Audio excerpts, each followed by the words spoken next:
Do you see Banana Man hopping over on the white hot sand?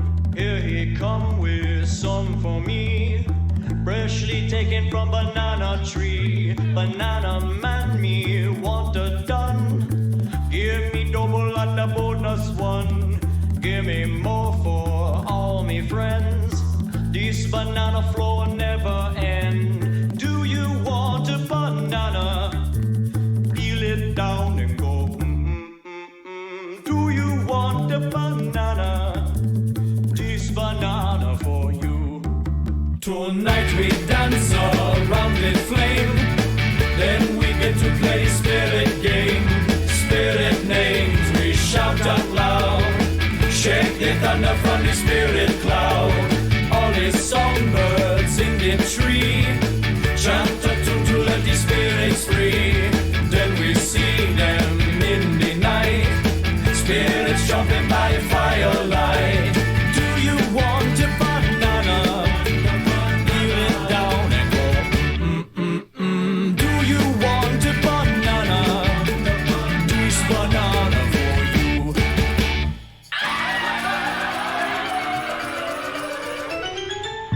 Look, you're too uptight, you know. You could laugh and kick it back and go, but without a rhythm or a rhyme, you do not banana all the time. Fly away from city on the run. Try to make a little fun. Look, you come to the bungalow. After can't you tell me, don't you so? Don't you love the bumping of the drum? Make you shake until the bongo numb. Let the bongo play you till you drop. This banana never stop. Forget all your troubles and go at the flow. Forget about whatever you may never know. Like whether whatever you're doing is whatever you should, and whether anything you do is ever anything good. And then forget about banana when it's stuck in your throat, and when they make you wanna bellow, but you stuck in a choke. And then forget about the yellow from the beckoning man who make you take another one and make a mock of your plan.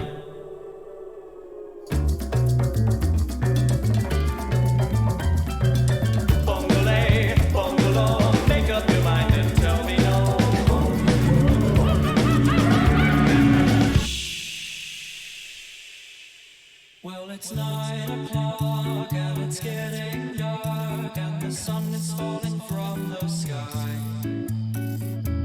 I've never left so early and you may wonder why.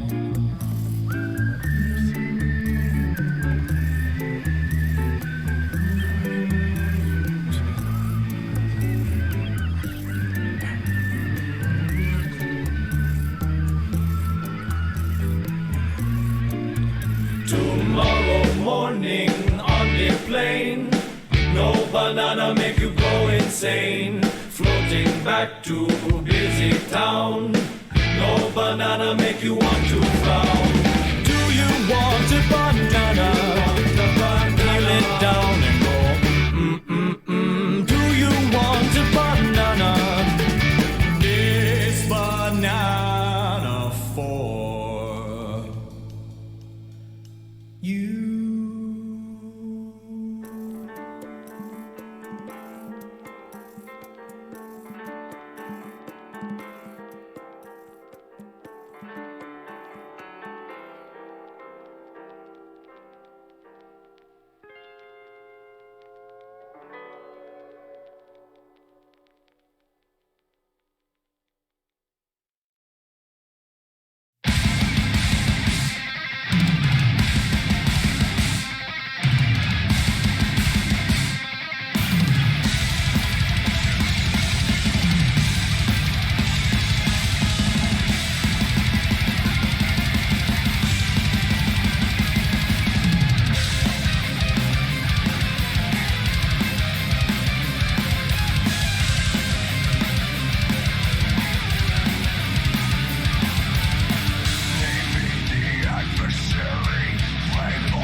I'll be there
is a nice piece of shit.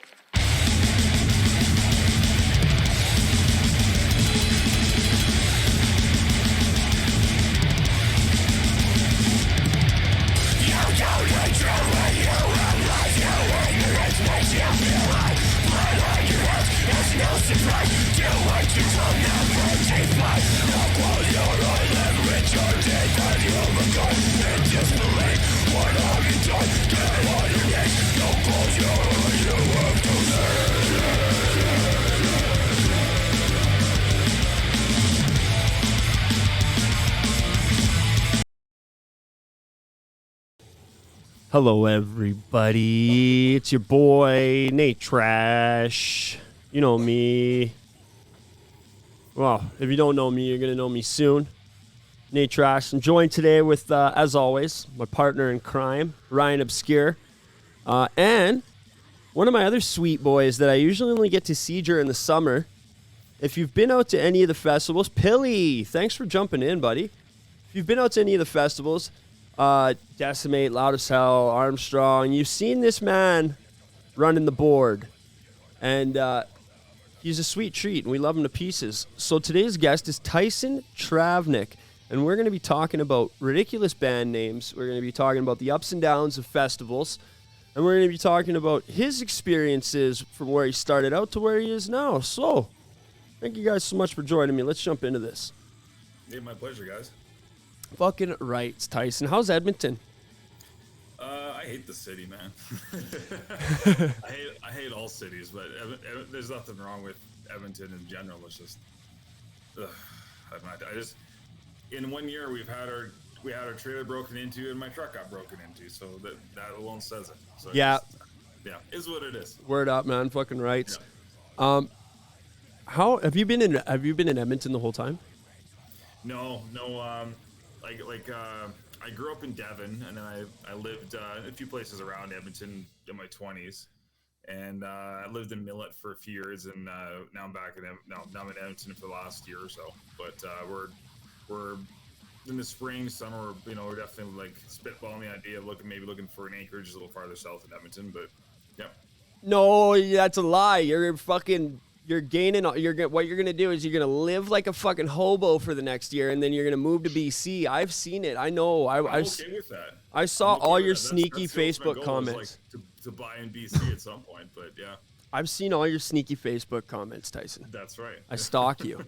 I don't just stalk you from outside your living room window. I stalk you from your phone too. I'm assuming that blinking red light outside of my bedroom is you. So It is. that's right. Surprise! It is. Don't forget to like and subscribe. That's my infrared light. Screens. That's so I can't be seen from a distance lighting my cigarette when I'm hiding from the enemy soldiers. That's right. That's why you're not supposed to smoke when you're hiding. Apocalypse trash. Now, the first festival you ever did, how long ago was that? And what was it called? Oh man, first festival that I ever did. Was it Metal Mountain? You know what? Yeah, you're right. The first Metal Fest I did, which is like I guess the real first like multiple band festival for a while. First like multiple band, multiple day festival. Then it would have been Metal Mountain, and that was in 2011. So yeah, I think that was two days. I think. Let's be honest. what's It's that, not sorry? it's not a metal festival unless it's 2 days. All these metal festivals that are happening in one day are that's just terrible marketing. Come Yeah, down and big show. experience 50 bands in an afternoon, kids. Yeah, it was good. We kind of got called, myself and a couple other guys that were playing in another band at the time I was friends with. They called me like a week before, and they knew I was a tech, and they're like, "Hey, what are you doing this weekend?" I said, "I don't think much." And they're like, "Oh, you want to come mix a metal festival?" I'm like, "Yeah, sure." They put me in touch with the promoter, and they told me what gear they had. I'm like, "That won't cut it." So they ended up renting a bunch of stuff from L&M, and the organization wasn't amazing there, unfortunately. But yeah, we everyone kind of banded together and made it work. But unfortunately, it was the last year of that festival. But that festival is the inspiration for my own. So Now, that's another one, too. Farmageddon, baby. But first, I want to talk about Metal Mountain for a sec, because I remember seeing the last. So when I had just started playing shows with World Class White Trash in 2010, we had our own little, like outside of Didsbury, we had our own little thing. It was called Loesch Fest. And all we did was got a whole bunch of bands together in a field and rented a PA. And that's actually how Jeff met my boys in Maimed Wolf. And Maimed Wolf played like the first 5 Loud as Hell festivals, and they ended up getting like a plaque for it. And I remember seeing the Metal Mountain, and the first like underground, like local type band I saw was Order of Chaos. And I saw them on that poster, and I was like, I'm in a fucking metal band now. I need to figure out how to get on that show. And by the time I figured it out, it was over. They weren't doing them anymore. Yeah. And then we tried for Noctis. You remember Noctis? I very fondly remember Noctis. So Noctis is the only festival that gets a pass for being a one-day. It's because it was so much more than just like a show, man. Yes. That's the beauty. Those conferences were. That was my inspiration for the Shreventon conference. Was Noctis. Right? The drum clinics, the management stuff, the fucking promotion stuff. Like, that's what we need more of. The problem I think is right now, a lot of the people in bands these days only want to be in bands to fucking feel cool and have their friends like cheer them on once every couple of weekends, right? But then, and that's like, I'm talking at a certain level, right? Because obviously the higher up bands are there for a reason, and it's because they don't act like that. They put that work in outside of just jamming and just playing shows and just showing up when you're supposed to show up, right? So conferences like that are so fucking important for getting bands from local stages to the next level, right? And the bands that they bring down, like some of the band, that was like a European festival in the middle of fucking Alberta. Yeah, it really was. And she like Trees killed it, man. She just knew. She had her finger on the pulse of the scene at that point, in my opinion. She knew what people wanted. I remember at the time, you know what the funny thing is? I never went to a single Noctis show, but I made sure I was at that conference. I just had other commitments I had to go to, so I wasn't be able to go to the show. But I remember I was in Minax the first time I went there, and I remember coming back with Kerry McCutcheon and a couple of other my bandmates, and we're like just full of all these like ideas and like all these stuff that you want to start doing because like you get inspired by something like that, right? Yeah, exactly. And I think it was a little different then than even like by the time I did the same conference in Shreventon, because the difference I found.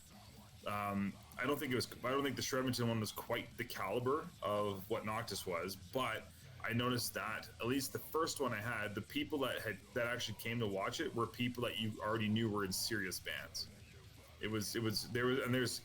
There's a saying I heard quite a few years ago that I really agree with. There's 2 types of people that play in bands. There's people that are musicians, and then people that want to be in a band. Like, that's how true. True is that? That's true. That's totally true, because that's dead on. That's dead on, because I know people that are totally happy with just jamming every now and again, or jamming every weekend and playing shows every now and again. That's all they want to do. That was the guitar player for my old band for Moral Class. All he wanted to do was jam it up with the boys and play some shows and see how big we could play the shows. But little did he know, you can't play the big shows unless you have the other stuff to add into it, because nobody's going to take that business risk on you as a performer. And now he stops answering my calls. He doesn't even talk to me. And it's like, I've changed my whole mentality on it. Now I do everything in the background all the time because that's where I have fun. Like Joel, my guitar player, is sitting in the chat. We don't get together. We don't hang out together or anything. He lives on the other side of the city. It's not because we don't really like each other, because I love Joel. He might not like me, but that's just Joel. But what I'm getting at is a lot more if you came and played Dungeons and Dragons. Right. What I'm getting at is like, you don't need to. You need. There's 2 sides, and once you pick that side, that's what's going to determine the other members of your band too, right? Like. Yeah, that's true. Yeah. Me and Russ and Joel, we all have kids. So when we separated with our last bassist, I said when we get a new bass player, I want a bass player that has a kid. because they have that mentality of reliability already, that mentality of responsibility. They're not going to show up wasted. They're not going to like party all night before a show. You know, they're doing it because they choose to do it. And they already have so much more going on in their life because they're a family person that they choose that band consciously to want to be a part of it, you know, whereas if you just want to be in a band, anybody that you jamming with and getting drunk with is going to be your band members. Yeah, that's very true, man. It's I think that's also a hard pill for I think a lot of people to swallow when they play in a band for a while, is getting to that realization that, you know, it takes a lot to you know, to swing with the big boys if you want to be on the road all the time and all that kind of stuff. And there's nothing wrong with not necessarily wanting that lifestyle. It dawned on me after a while that I didn't necessarily want that. Like, I don't want to. Was my early 20s. I don't want to tour, like, man. And that's okay, man. Like I don't mind touring, but I'm not going to tour as my sole source of income. I'm not going to do that. Not as a musician anyway. Yeah. However, that pill is really difficult to swallow. Just the acceptance of that, like, I'm an enthusiast. It makes you feel like you're giving up. I'm not a professional musician necessarily, right? Yeah, it makes you feel like you're giving up on your dream in a sense.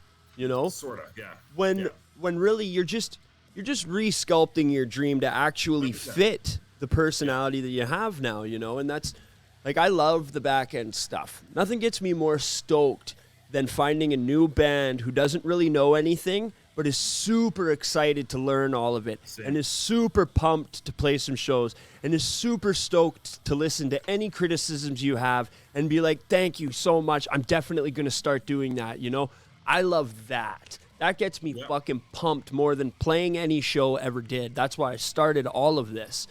And that made me realize that I don't want to be a touring musician. I don't want to spend 200 days on the road in a van with 4 guys, you know, like I don't want to do it. Like, I'm a foreman for a construction company. Like, I come home from work every night. I like that. That's why I do my podcast from home, because I can participate but still have my routine and still have my life. Like, traveling's a bitch, man. And you're totally right, man. It was a hard pill to swallow, because for me, it felt exactly like giving up on my dream. There's no way I'm going to be a professional musician unless I can tour. But then I realized, am I really even a musician? All I do is yell into the microphone at people. So then I was like, you know, maybe it's time to lean towards more being an entertainer. So, like, you sculpt and realize that the dream is always going to be there as long as you're chasing it down, because you're never really going to know what it is until you get there and you're living it. So that's when in my mind at least, that's when I realized that this is the dream. We are living the dream. We are doing exactly what we want to do. We just need to put our focus on now instead of what we think we want to achieve in the future, because there is no finish line. It's not like, well, that's just it. And a lot of that, I think, you know, when you're young, like, say your late teens, early 20s, and, you know, you that's the glamour that you see, is like, you know, your idols playing in bands, right? You don't necessarily see, you know, like the front of house tech who's also with them every day, you know, potentially making more money than the whole band combined. Yeah, and not who does about attendance, you know what I mean, or whatever, all that kind of stuff. And you know, and they have their own routine to a point. However, you know, as you get older and you start like learning more of the back end and that kind of thing, it's, you know, it's funny, like the industry's still like very populated by a lot of industry people in different areas. As they age, that are, you know, they're still following that passion of wanting to work in the music industry, but maybe it's not necessarily on stage, right? And that's fine. I get just as much, if not more, you know, satisfaction of being behind a console and making a band that really cares about how they sound, like, you know, giving it my best and making sure they sound the best that they can from you know, my ability, right? Well, and that's just it. You realize that that's what you wanted to do the whole time, you know? Yeah. Like, and once again, I'm not trying to hijack what you're saying, but speaking from my experience, I like doing shows. I like playing in a band and everything, but I also like when it's done and I can go home. Mm-hmm. But my whole life is talking about bands, learning about bands, listening to metal, like being a part of the scene is my entire life. And a very small part of that has to do with being in a band and performing. Right. Yeah. That's why I'm not in a band. And look, you're making a whole lot more money than you would be if you were in a band, Tyson. That's honestly, man. That's why I started leaning more towards, more towards like the live production thing and all that kind of stuff. I just kept I was very observant to other people that were working in the industry and whatever, and became friends with certain people and kind of learned where my mojo was just kind of directed towards. I was always like a lot more interested at shows like how we sounded versus like how tight we were necessarily. You know what I mean? Hell yeah, man! Like that's what it's all about. You got to stick with it before you really know what the fuck is even going on. And that's right. It's as stupid and cliche as it sounds. It really was. The treasure really was the friends you made along the way. Yeah.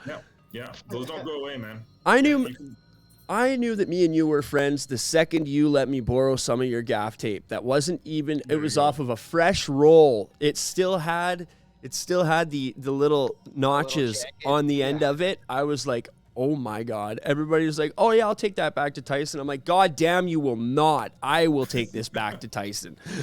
You should take a deposit or a credit card or something. Right? I'm surprised Tyson. Your shoe with me. I am surprised. Yes, Lee, it was. It said gaff right on the inside of the roll, man. Like, Tyson only fucking deals in absolutes, and that's the absolute best in adhesive fucking tapes, so you're man. saying he's a Sith Lord? He is. He really is. And, like, he even looked me in the face when he handed it to me. Sure, he was threatening my life, but he looked at me. No, I remember seeing you around for a long time, and we didn't really start connecting until, like, the last couple of years, but that's entirely because of that separation, I wasn't really involved with the festivals on that level until just a couple of years ago, right? So there really wasn't any, and also, I was fucking wasted in a loudmouth. And when you're working at a show and there's well-wasted loudmouths around you, you don't want them coming up to you and trying to talk to you. So, like, I also very much am aware of that as well. But I've seen you around for years, and you've always been a very respected individual. People have always talked about you in terms of like promotion, in terms of booking, in terms of professionalism. And it's awesome to see, because I remember seeing you do the shows, and then I remember the year after, all of a sudden there's Prairie Fire, and now there's Prairie Fire tents, and there's a Prairie Fire trailer, and that's inspiring for me, because that's what I want too, branding, proper branding, because not just proper branding, but proper, like, push into my own dreams and into what I want to do, right? Because I see a lot of people who say they have dreams, and I'm not criticizing the way people live their lives. Everybody's entitled to live the way they want. That's the beauty of being an adult who works for their fucking money. But I see a lot of people who say they have dreams and say they work so hard towards their dreams, but I still see them funneling money or funneling resources or funneling time towards something entirely different that has nothing to do with their dreams, right? And it's hard to have conversations with these people about aspirations and about going forward and pushing really hard when they're out like partying every weekend still, or they're out going on big vacations every single year. Have and then money for your dreams if you just don't buy that new fucking Xbox. Or no, not so much that, because I can credit my new Xbox for keeping me at home and not going out to spend more money, right? Because that Xbox was a one-time purchase. I'm talking about people they say they want to play, this is the perfect example. They say they want to play the big shows and play the big festivals, but they're always buying tickets to every festival and sacrificing money to go to these festivals. And I can't do this. I can't do this for the band because I'm saving up to go to this big show, And it's like, well, once again, not criticizing, never criticize, because I would love to go to these too. But when I see them say, oh, I want to do this, it's like, you could do that. Just, skip Psycho Las Vegas this year. Sure. And you probably could do that, right? But at the same time, these are also like one-of-a-kind, amazing standalone networking resources. Like, we cannot understate the fucking the resource of 70,000 tons of metal. No kidding, man. I'm with you there. Holy shit. The fact that you can fucking be sleeping right next to one of your favorite fucking bands for the whole cruise and having beers with them and waking up and having breakfast with them, there's nothing else like it. That's It's magical, man. That's like a conference. Except for there's nobody like spending time getting their message out in like a conference room. It's a big party. Like Right. I would definitely it's one of my aspirations to get out to 70K, but it's worth it. It's for a different reason than just to go see the bands. Dude, I was with you, man. I went to 70K in 2015 with my backpack loaded with festival promotion. Nice. And there's a handful of bands I wanted to see there, but my sole intent was to hustle my own festival. Yeah. And specifically talk to bands. Like at the time, my favorite band is still like one of my favorite bands is Gravedigger. And like they never played here. And I'm like, oh, I really want to see Gravedigger. So I remember that they played twice, right? So the first time they played, I was right up front and center. I've never seen them before.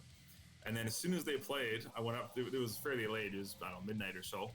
And I went up to the Windjammer, to like the main cafe, the main restaurant. And they're all sitting there. They're all in their like 60s, right? So whatever, 50s, 60s. They're all sitting there with their glasses and their daiquiris or whatever, having like breakfast. Yeah, they're Like dinner, I like guess. looking down their And- little nose glasses to like read the program. Yeah, 100%. And they're all 80s metal guys, right? So anyway, Doing so the I bad remember. thing where their arms I aren't would- quite long enough to read. So I didn't want to bug them too much. Like, obviously, they're just eating dinner, trying to be respectful, but I just happened to see them. I'm like, this is awesome. So I had my dinner really quickly, and then I went and talked to the bartender. I'm like, get them another round of whatever they're having, and then I handed them a bunch of business cards for the festival. And I said, like, just make sure they get these business cards. And as she was doing that, Chris Boltonall, the vocalist, saw me do this, and he's like, "Oh no, come over, talk to us." I'm like, "Oh, this is cool." So I went over, and I'm like, talking to like the guys in my favorite band, pretty much. And I'm like, I remember giving them these business cards, like personally, and he looks at it, he's like, "Yeah, that's the one in Canada." And I'm like, dude, I'm like, one of my favorite bands has heard of my festival. Like, I'm like so excited. He's like, "Oh yeah, we would love to play with you, play their festival." And I'm like, I'm so pumped. And but I remember seeing him like around the ship the next few times, and he like would recognize me, right? I'm like, this is really cool. And then like he adds me on Facebook and like wishes me a happy birthday the next year. Yes. I'm like, pretty neat. But it just kind of neat, like that networking part of it. If it's a tool, if you want it to be a tool, you don't have to necessarily spend $3,000 on booze. You know what I mean? Like it's the resources that are there to like grow as a business, as a business person or just someone in the industry in general, right? There's a lot of people there. So And honestly, even without the obvious fucking paradise of 70K, I've been able to do that myself in the last couple of years just by being there and doing what I do and just putting it out, Yep. Like I go out to shows and I if somebody wants me to come out to a show and has some money, then yeah, we'll work with that budget. But I'm still also going out to shows and just shooting content for my YouTube channel too, right? Sure, we just go to random shows too. Yeah, exactly, because we love to do this. Like, oh yeah, everybody on stream, check it out. We got the toys. new Trash Talk new shoulder rig. robot parts. New robot parts for Cyborg Ryan Obscure. held to the yeah. We got Fuck yeah. we got an external monitor and some batteries coming here right quick now that Papa Trash got his new job and new promotion and new raise. Ooh. Hell yeah, baby. We're gonna funnel That's it in. awesome. We're gonna funnel it in. I had a point to talk about, but I totally spaced out on it. So we're gonna jump over and check out the new Horrify video Awesome. because this just came back today. This video is done by Obscene Productions in Edmonton. Lee's in the chat. Lee's a good homie. He did this video, and okay, so I asked him, Lee, because I told him, I'm just going to send you a whole bunch of the footage that I've been gathering from the Horrify shows from the first year that we were a band, because I was going to do it myself. But then because I'm got Da Vinci and I'm learning and everything, but he's he already knows how to do it all, so he's trying to promote the new company he set up. So I said, well, make this music video, do whatever you want with this footage, throw your own fucking panache and pizzazz on it, and I will throw it out and promote it as Obscene Productions all over the place, because that's the best way to do it, right? The way I feel is like I'm already going to be promoting my band. I might as well do the double promotion. That's what this is all about. It's cross-promoting fucking everything in the scene. So we whipped it up, and I think it's fucking killer. I'm really do. See it, man. Shout out to Lee. Anybody who needs professional video work, we can film you. I got the camera to film you with some of the best quality possible, but my editing skills are still very, very beginner. Very much toddler editing skills. Very much slap the clips together, throw in a transition and a basic title, and we're away. That's pretty much me too, man. There's a lot to learn with it. I have been, though. Everything needs to be a star swipe. Yeah, star swipes, baby. Star swipes. Flanders time. But that's just it. You got to start somewhere, and that's one of the big reasons I wanted to get the Black Magic, is because it comes with the free license for DaVinci Studio. Yeah. And buddy, I can do full green screen music videos without having a green screen, and that's amazing. Like, that's technology is a wonderful thing sometimes, man. It's so rad. But he uses Adobe. I'm pretty sure he uses Adobe Premiere. So, whatever, Lee. So this is Slaughter and its Circuitry. This is going to be the next single coming out for our new EP, which will be dropping a little bit later than we thought now because of all the changes in the band. But this one I'm very stoked on, so let's check it out. This show is happening on Treaty 7 territory, part of the Blackfoot Confederacy. Sounds great so far, man. Right? This is the part where it ends. We're a grindcore band, so we can't go much longer than that. Sorry.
Gotta have a dog bark in there. It's hardcore.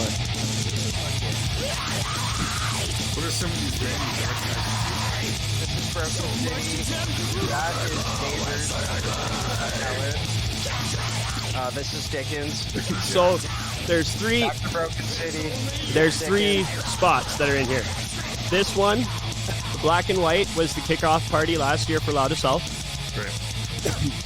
That one is Broken City on a Thursday. On a Thursday night, we were the openers. And then that's Dickens. That was our second show. Funny thing about that show, I'll tell you after we finish the song here. I want everybody to see Joey's solo. Look at him. Look at him. Look at him pitying everybody. Look at him pitying everybody for enjoying our band. He's like, you sad, sorry sons of bitches. Look at that. He's That's just sheer apologetic. He's right like, he's like, I'm sorry, but I don't feel bad for you idiots for being here. You paid us for this. No refunds. This is what you get. Yep. Oh yeah, Joel. Disappointed dad look. That's exactly what it is. He's like, you think this is guitar playing? You're all out of your minds. He's like, I scalloped these frets myself. This guitar isn't even shaped like a surfboard.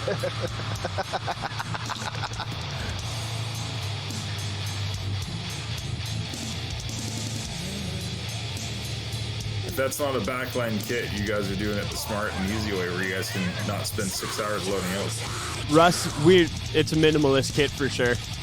That's the way to go, man. Well, we jam on an electric kit. There you go.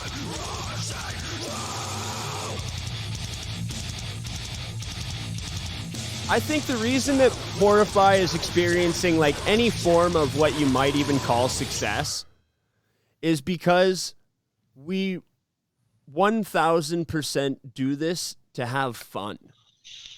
We use this band as an outlet for all of our stupid, ridiculous, like childish, adolescent ideas that we can't do because we all have families, we all have careers. Like Russ has worked at he's been shipping and receiving for a parts company for years. Like he just had a new kid. Joel has kids by like osmosis. They just kind of like fall off of him and keep growing. I think he's at like 486 now.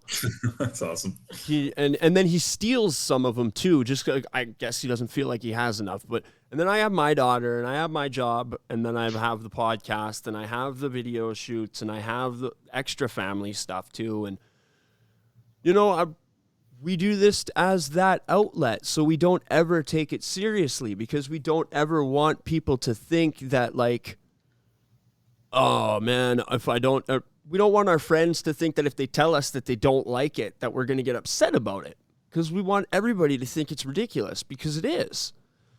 But our line is that when we're on stage and when it comes to the music and performing the music, it has to be 100% psychopathic. It has to be raw, fast, heavy, and it has to be performed that way.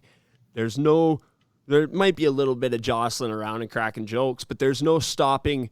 There's no like stopping in between songs to, that's perfect. I want this half of the crowd. I want this half of the crowd. No, it's always, don't do that. we want you to tear each other's fucking arms off and beat each other with it. You have 2.5 minutes to do it.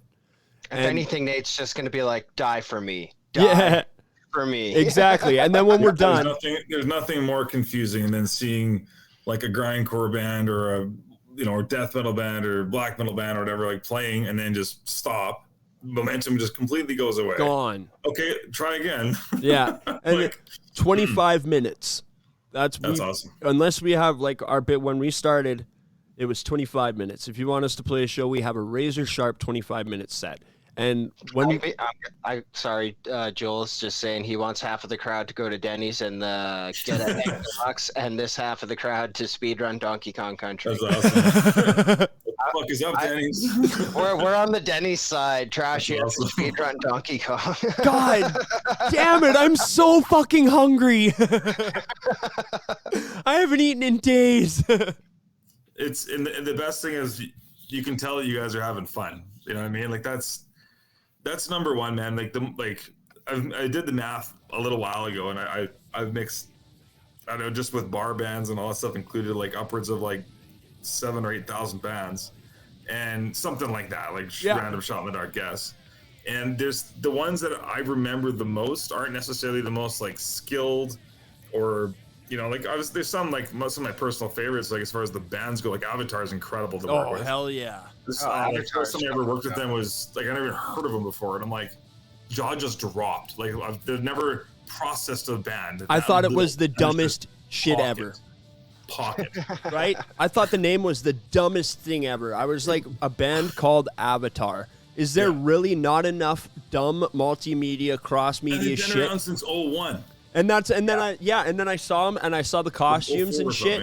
And I heard it was Hail the Apocalypse was the first song I heard by them. Yeah, buddy. So heavy, man. And I was like, Jesus fuck, I gotta like these guys. Even if their music isn't like as fast or as heavy as I like to listen to all the time, I have the utmost respect for the fucking stage show, for the costumes, for the fucking God, for their content. The Ride is another banger. Ready for the Ride fucking slaps too. Dude, the part that like still again, it's one of those things I think it doesn't click as much if you don't like work in the industry as like a full-time thing. Yeah. Is they do that every day. Yep. It's not just like synchronized wheel milling. It's like, oh, that's cool. That band worked on it for 6 months for that one show. No, they're doing it tomorrow and the day after and the day after. And it's like, holy shit. Like, that's crazy. I talked to Andreas. It's the bands like that. And then bands that you can just tell are having a lot of fun. You know what I mean? And like, I've got some very good memories of just bands that like, they weren't great at the time. Like, do you guys remember the band Dire Omen? Mm-hmm. We played with them a couple of times. Their first show, they played at the Mead Hall in Edmonton back in the day. And I mixed that show. and their drummer, Kevin at the time, like he was fairly new to like drumming in that genre, and I've never seen anyone so pumped to play drums in a metal band. He's like just like beating the cymbals with his like, Okay. I'm like, this band is awesome. And I was like so pumped. I became good friends with the guys and like worked on a couple records with them and stuff. But it was, that was awesome. Just a good time, you know. Dire Omen was sick. I remember Dire Omen, and I remember playing in Medicine Hat, and the guys. There was a couple guys there that weren't even playing the festival, but they gave us fucking stickers. And there was a couple. They were in Medicine Hat to see the festival. There you go. And I was like fucking sick. They're like, yeah, we're in this. I'm like, are you guys playing? They're like, no, we just came to check it out, man. Have some stickers. It's awesome, man. But you know what? There's little things like that. That's also how you get, and all the festivals, like especially like the more like the localized festivals in the area, will all agree to that. You want to get on the bill? Come support the fest. Like whether it's like buy a ticket, like make yourself known. You know, talk to the promoters, volunteer, whatever, hustle your band. Even just share the posts. Even just share the posts and comment on the posts. Yeah. Like not everybody can make it out to the festival all the time, but there's ways to make it known that you support without having to spend money or go out. Absolutely. Like that's how all the trash talk started. It was during most of the fucking primetime shit happened during lockdown, and it happened on Facebook by messaging, by sharing, and by doing the stream from home. That's the way you got to fucking do it. You got to put something into it. And I tell people too, because a lot of people have been reaching out to me for the last year about how to get on Loud as Hell. Lots of fucking people. And the first thing I say is, have you been out there before? And then a lot of people were, well, you know, I never thought to go out. I never like this and this. And, you know, all good reasons. Sure. But I say that's the best way to get out there. The best way to get on the festival is to go out there and show people you're in a band and you want to play. No question. You want to, like, I don't, like, obviously I'm not going to put words in Jeff's mouth here, but it's like, I guarantee you that if your whole band goes out there and volunteers for something that the festival needs, Jeff's going to give you a second look when he sees your application. Yeah. Like logic, 1,000 you know what I mean? fucking percent. 1,000 fucking percent. I went out and did videos and promo, and then the next year I sent a Horrify application in, and we opened the festival. We were the first band of the whole festival, and that was after 2 years of sponsoring with Trash Talk. So like, there's no special treatment in there just for me, but we still fucking made ourselves known, and we still went and did shit. And that's exactly how you do it. You get on that damn opener show, and if you fucking kill it for the opener party and stick around, ooh, fuck yeah, fucking rights. That's what 100%. It's all about. You go out 100%. And you make some fucking friends. Oh, look at this. Oh, I think we got an announcement in the chat. Sionis, baby. Sionis is playing Loud as Hell. I'm not That's gonna. Awesome. I'm not fucking. I'm not admitting. I may or may have not had a list of 5 or 6 bands that got sent to Jeff for consideration. But I also don't know if those bands got on until they tell me. But Sionis was definitely one of those bands that I brought up. So I'm very stoked to know that. Very stoked to hear that, because these guys fucking kill it. Shout out to Lee and Sionis. You guys are fucking animals. Lee's just in the chat pulling a Tom Holland. Now he gets a message. Now he gets a message saying he got kicked off. Because I think Jeff left the chat. Jeff messages me and says that I have to take him out to the back and shoot him. Oh man. Fuck. It's you know what, man? What's a real gem? Just like, you know, working other festivals and stuff like that. Like not just metal festivals, but the talent buying quality that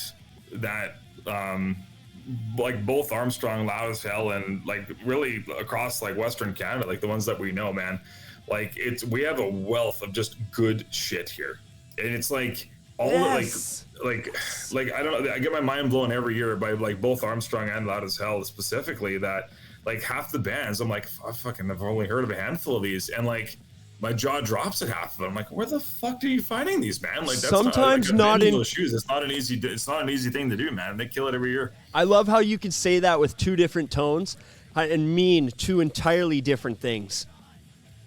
where the fuck do you find these guys? Right. Like, what the fuck is this? It's a great thing, man. You know, it's refreshing. You could be disgusted, and you could be amazed and say the exact same things.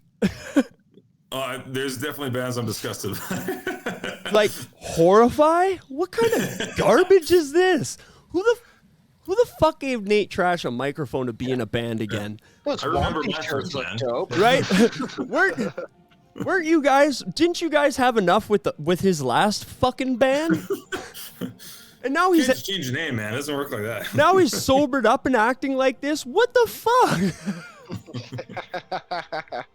No, I'm excited, man. Like I said, like it's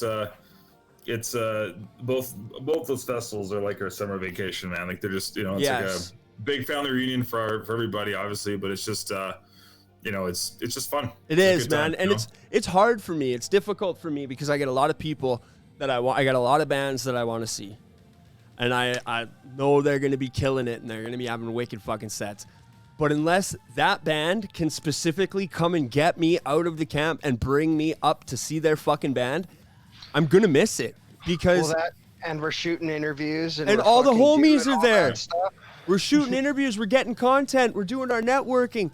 All the homies are there from all over the country that we don't ever get to see except for at that fucking festival or unless their bands are coming down.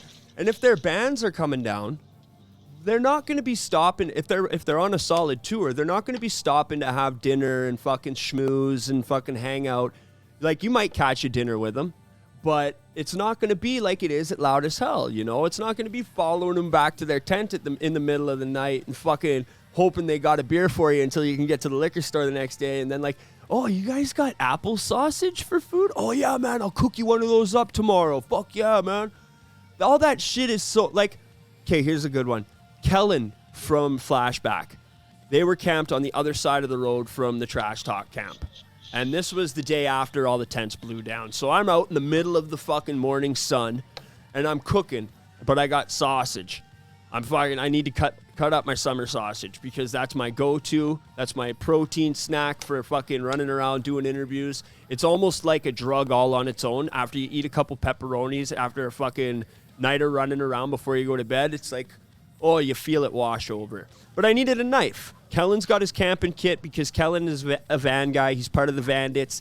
He's always got his camp stuff in his van in the summer because that's like all he does. Kellen is one of the greatest supporters of the fucking festivals. I love that guy to death. But I asked him for a knife, so he gave me this knife. And it's a camping knife, right? So I pull it out, and I have a Monster with me, so I fucking spill some Monster on it and wipe it with a fucking napkin. And I looked over at him, and I was like, Kellen, and I'm hungover still. Well, that's right in front of the camera. I'm like, Kellen, I got some bad news for you, buddy. He's like, what? I'm like, buddy, I washed your knife with with my Monster Energy drink, and it ran away and started a motocross team, buddy. I don't know how I'm gonna get it back to you, but I'll replace it. Goes by Kyle now. So he's laughing, and we got Snake Pit camping next to us because the year before, Snake Pit was like, we're definitely camping by you guys next year because we always camp on the side of the road at the bottom of that hill.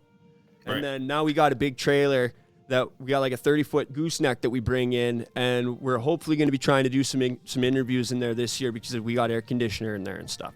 Cool. But that's where we were keeping our. Don't tell people. No. Jesus. Hey, we got security this year, but the thing is we kept a lot of gear in there because it was cool to keep our gear from fucking overheating and our batteries from overheating, so that we didn't do interviews in there this year. But it still worked out. Snake Pit was laughing next to us. Kellen was laughing across the road. Those are the things that you experience only at Loud as Hell. Right. And even like, you can get that at Armstrong too, but Armstrong's not way out in the bush. You know what I mean? And like, Armstrong has got its own one-of-a-kind beauty though too, because it's right in the mountains and like everything is so nice and you get to like tour through the town. And this is the thing with these festivals.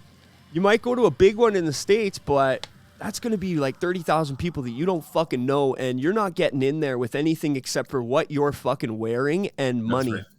Yeah, that's right. I have absolutely zero intention on going to Wacken. It's Same. a city. I like bands are incredible, man, but it's just like I don't like living in the city, let alone paying to go set up a tent in one. You know what I mean? And like obviously, like I'm not saying I have a bad time, but I'd much rather go to like 70K where there's like 3,000 people and I can like fuck off whenever I want to. Yeah, for sure. Well, there's also the fact that like the 70K. Let's be honest. Vaughan is like Woodstock. It's muddy. It's fucking mucky. There's a lot of people, man. Lots of fucking people. It's a slog. It's a fucking slog by the end of it. Yeah. And when everybody saw Metal A Headbanger's Journey, that's when most of us were introduced to Vaughan for the first time. Unless you were like man. Yeah. Unless you're like a hardcore, deep, far out there European metal head, like I mean a head is in like that's you. You're a hesher, you know what I mean? You didn't know about Vaughan until you saw that movie.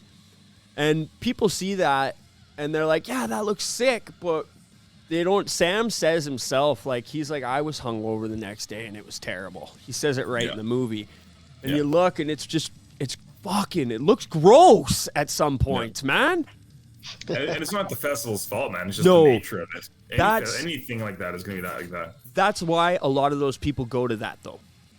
Yeah, they like that. That's why a large number of those people go to that every year, because the Vaughan community in itself is a culture. That's right. Yeah. And a lot of festivals will have that as well. Like there's people like we all know multiple people that go to 70K for years and years, man. Like it's like that's their jam and it's that's their vacation. And it's just a different flavor. Yeah. You know what I mean? Like I've been like on the other other side of the coin, or the other side of the fence per se, at like some of these big festivals, like not metal festivals. And yeah, they can get pretty gross. And like I'm glad I'm on this side of the stage. You know what I mean? It's like it's just the way it is, right? But you see like it's just not the same. And like a lot of times it's like in a metal festival, you're still gonna have that like community feature of it. If something goes wrong, people are gonna help you out. But it's just yeah, it's just a lot of people, man. There's a lot of logistics stuff to deal with that. It's just the way it is. Yep, and that's all a part of it. That's all a fucking part of it, man. That's what, and this is why it's why I do the show and why I put the money into the channel to promote it and fucking get this stuff out there. Cause like, I'm gonna 100% throw shout outs to the OG Slim Biz, because Slim Biz was doing what I'm doing long before I ever even thought about doing it. Getting videos of bands from all over and putting them on a YouTube channel so that people can see these bands from all over. Slim's been doing that for more than 10 years. He's professional too. That's the thing. And he totally is. He's got all of his cameras, got all of his gear. He's ready to talk to anybody. He's no bullshit. He's no fucking around. And he's doing it for free. Well, obviously, he'll do your set. He'll set you up with a deal to do a set. But for the most part, loud as hell, he's getting you those videos for free because he's doing it anyway. And that's what I aspire to be like Slim, because of the work that he puts in.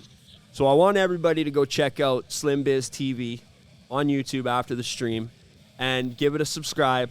Check out those videos, because those videos are bands from all over, and that goes back years of bands that have come to Calgary that have played loud as hell. There's some wild stuff in there. So go check out that channel. You're in for a fucking treat. 100%, man. I'd rather watch a lot of those videos than music videos, per se, to be honest, man. Some of them are awesome. I'm like, that was the same festival I was at? Like, holy shit. Exactly. And from what I've learned, and this is why I've put so much work into getting the camera up and going and making that a focus, is because that seems to be what's working. That seems to be what's getting the highest response on the channel, and what's getting the more and more subscribers and more eyes on the channel. And if that's the case, if I can get any of these numbers to spike for these bands, if I can get any more listeners on Spotify, or if I can get any more followers anywhere, then that's even better than getting paid for it. Because in the end, my channel it's never going to make hundreds of thousands of dollars like a YouTuber fucking YouTube channel. But in the future, if I get enough subscribers and I get enough watch hours, that money is going to be the money that I put right back into getting more gear and going out further to more and more shows. And now I just took one of the biggest leaps in my life and got my fucking learner's permit last week. And there you go, man. Good for you. yeah, I was always working construction with my dad, so I was never motivated to go and get my learners. There was always a work truck to jump into to go places. And if I wasn't working, I was going to shows, and there was always band vehicles, right? But now I got my learners, and now I'm looking towards next year, and Ryan's got his learners, and we're taking Trash Talk on the road, baby. There you go, man. So all of this goes right back in, and getting those videos out to people is what's going to make people fucking stoked when I'm going on vacation to see some family in Calgary. I saw this YouTube channel, and this is where all those fucking videos come from. So let's go fucking check it out, right? And I pay for a guy to do the SEO on the channel, and that's what's getting the reach out to the rest of the world. And so far, it's keeping growing, and I'm going to keep shooting these fucking videos, and Ryan's going to keep fucking sitting behind the camera, and it's fucking great, man. It's fucking great, man. Yeah, the more dialed in you get on your niche, like the better it gets, man. Then you know where to spend your resources, whether it's time or money or energy, and it's just instead of just like trying to be okay at everything, find that one void where you can plug yourself and exactly hit it full throttle. And if there's one thing I noticed in the past was new people coming to the scene. Oh man, I can never make it out to shows, or I didn't even know there was a scene here. Being able to say like, hey, I have a YouTube channel that like explains that, like, we do podcasts, we do live shows, we go to festivals, that pretty much explains that there's a scene here. Go check it out, right?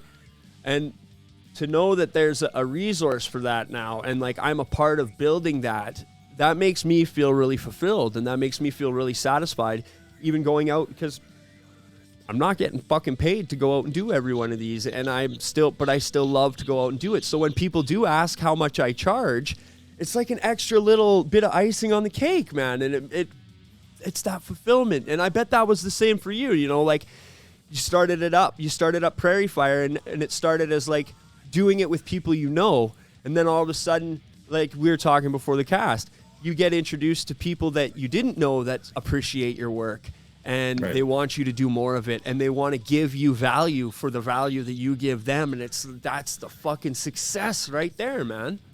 Yeah, it's true. And that's just it. It's like, again, it's finding, like, there's a saying that I really like. It's from The Dark Knight, which is ironic because I'm not really a comic book guy or anything. Christopher Nolan is sick, though. Something, never do it for free. That's right. And it's like that. There are exceptions there, obviously. Like, and free doesn't necessarily mean money. That's right. You know what I mean? In a lot of cases, it is, because I have bills to pay. That's also the easiest way to get the best work. That's right. But like, there's some of the best things I've done that have like helped. Like, and this is like not like my intention, but that have pushed my company farther than I could have, let's say, from a handful of paid gigs, have been like charity events, or like I said, or doing like large sponsorships for something or whatever. And like sometimes it's just like, that like little bit, you just never know. Sometimes that one thing is just like really pushes you in the right direction, or you discover something else about, another way to expand. Like how, don't ask me how this works, but our three biggest areas that we're involved in is metal festivals, black churches, and East Indian events. Those, okay. And it just happened. Like, it's just the way it is. Like, we're like the go-to for all like the like African churches in Edmonton. It's cultural events. You become like their guy, right? Yeah, and that's because and that's cool. You just make sure you kill it at that and make sure that they're happy with your work. Well, exactly, and that's why I love our immigrant communities, our multicultural communities there. I fucking love them because they're the greatest people. I actually have this really bad habit of getting drunk and then getting a taxi home and like sitting with a driver and talking to them about where they're from and everything. We get into this big conversation, and then because I'm wasted, I get really, really upset about racism. I get really fucking mad about it. And Alex has to like stop me from like getting upset with this taxi driver because I'm so mad about some of the stuff that these people have to fucking go through. And like the parties they have are fucking massive. Yeah, dude. Massive. And they go on for hours. Yeah, they do.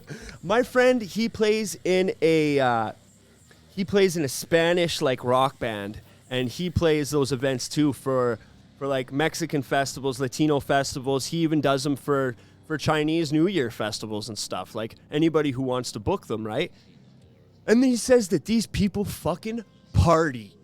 They party. And I was like, that's because they know the difference between like a celebration and like just going out for a couple of drinks with your friends, right? Yeah. Whereas like what I was raised to know is that from my small town, Didsbury and Olds, you have beers after work every day.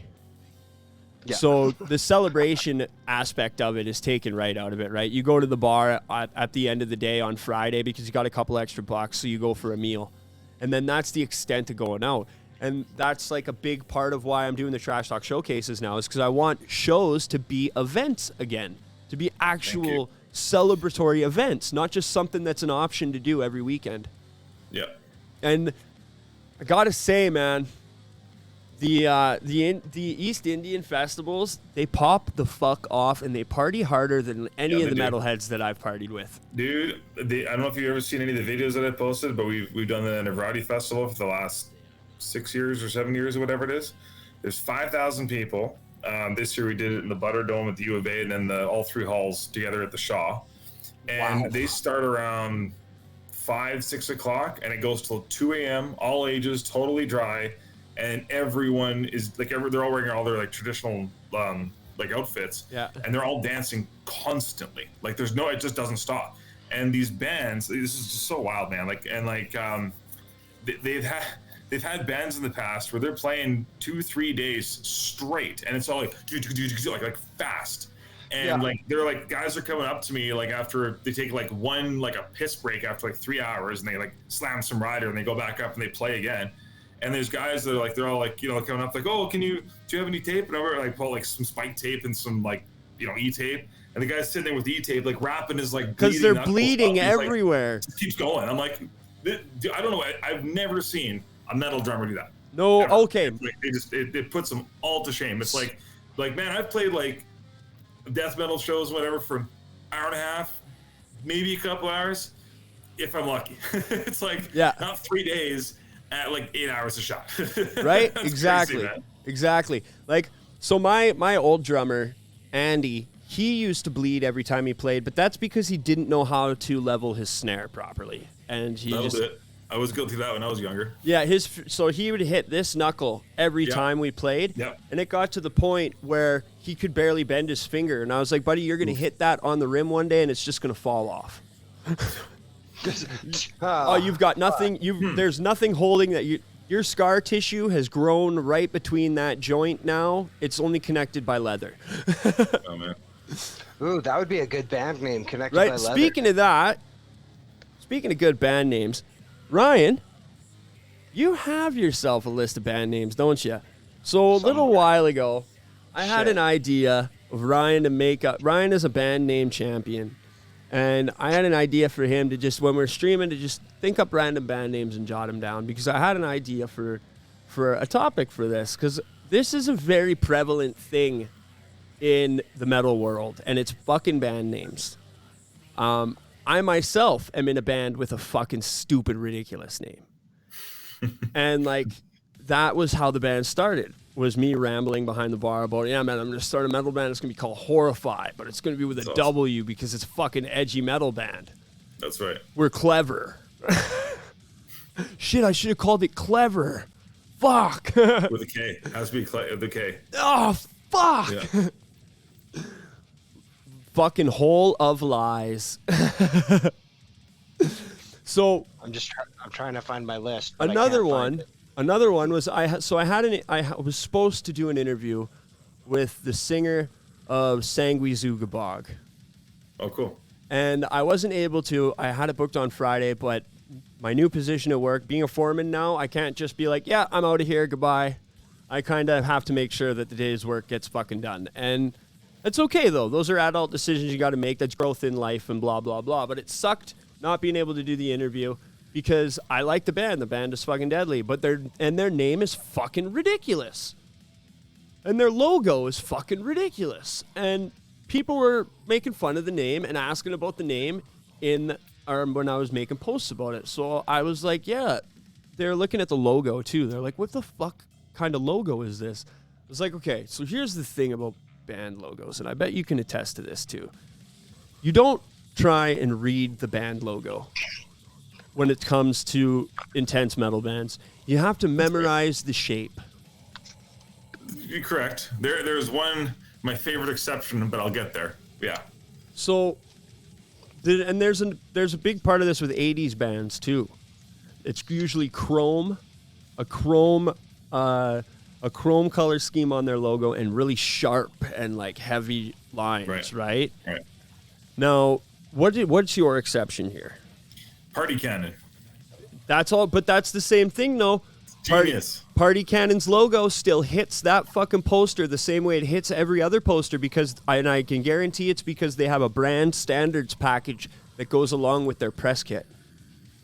Yes. Although, like, if you ever look up like a poster from like Montreal, like Maryland Death Fest or something like that, or Las Vegas Death Fest or something, where it's like white logo on black, white logo on black, white and logo then on black, they have and the colors. Party Cannon. It's like, I love that. That's because they have a regulated brand standards kit cooked in with their press kit. With their press kit, yeah, it's genius. And exactly. Like, I want to listen to that band. And I will tell bands this right now.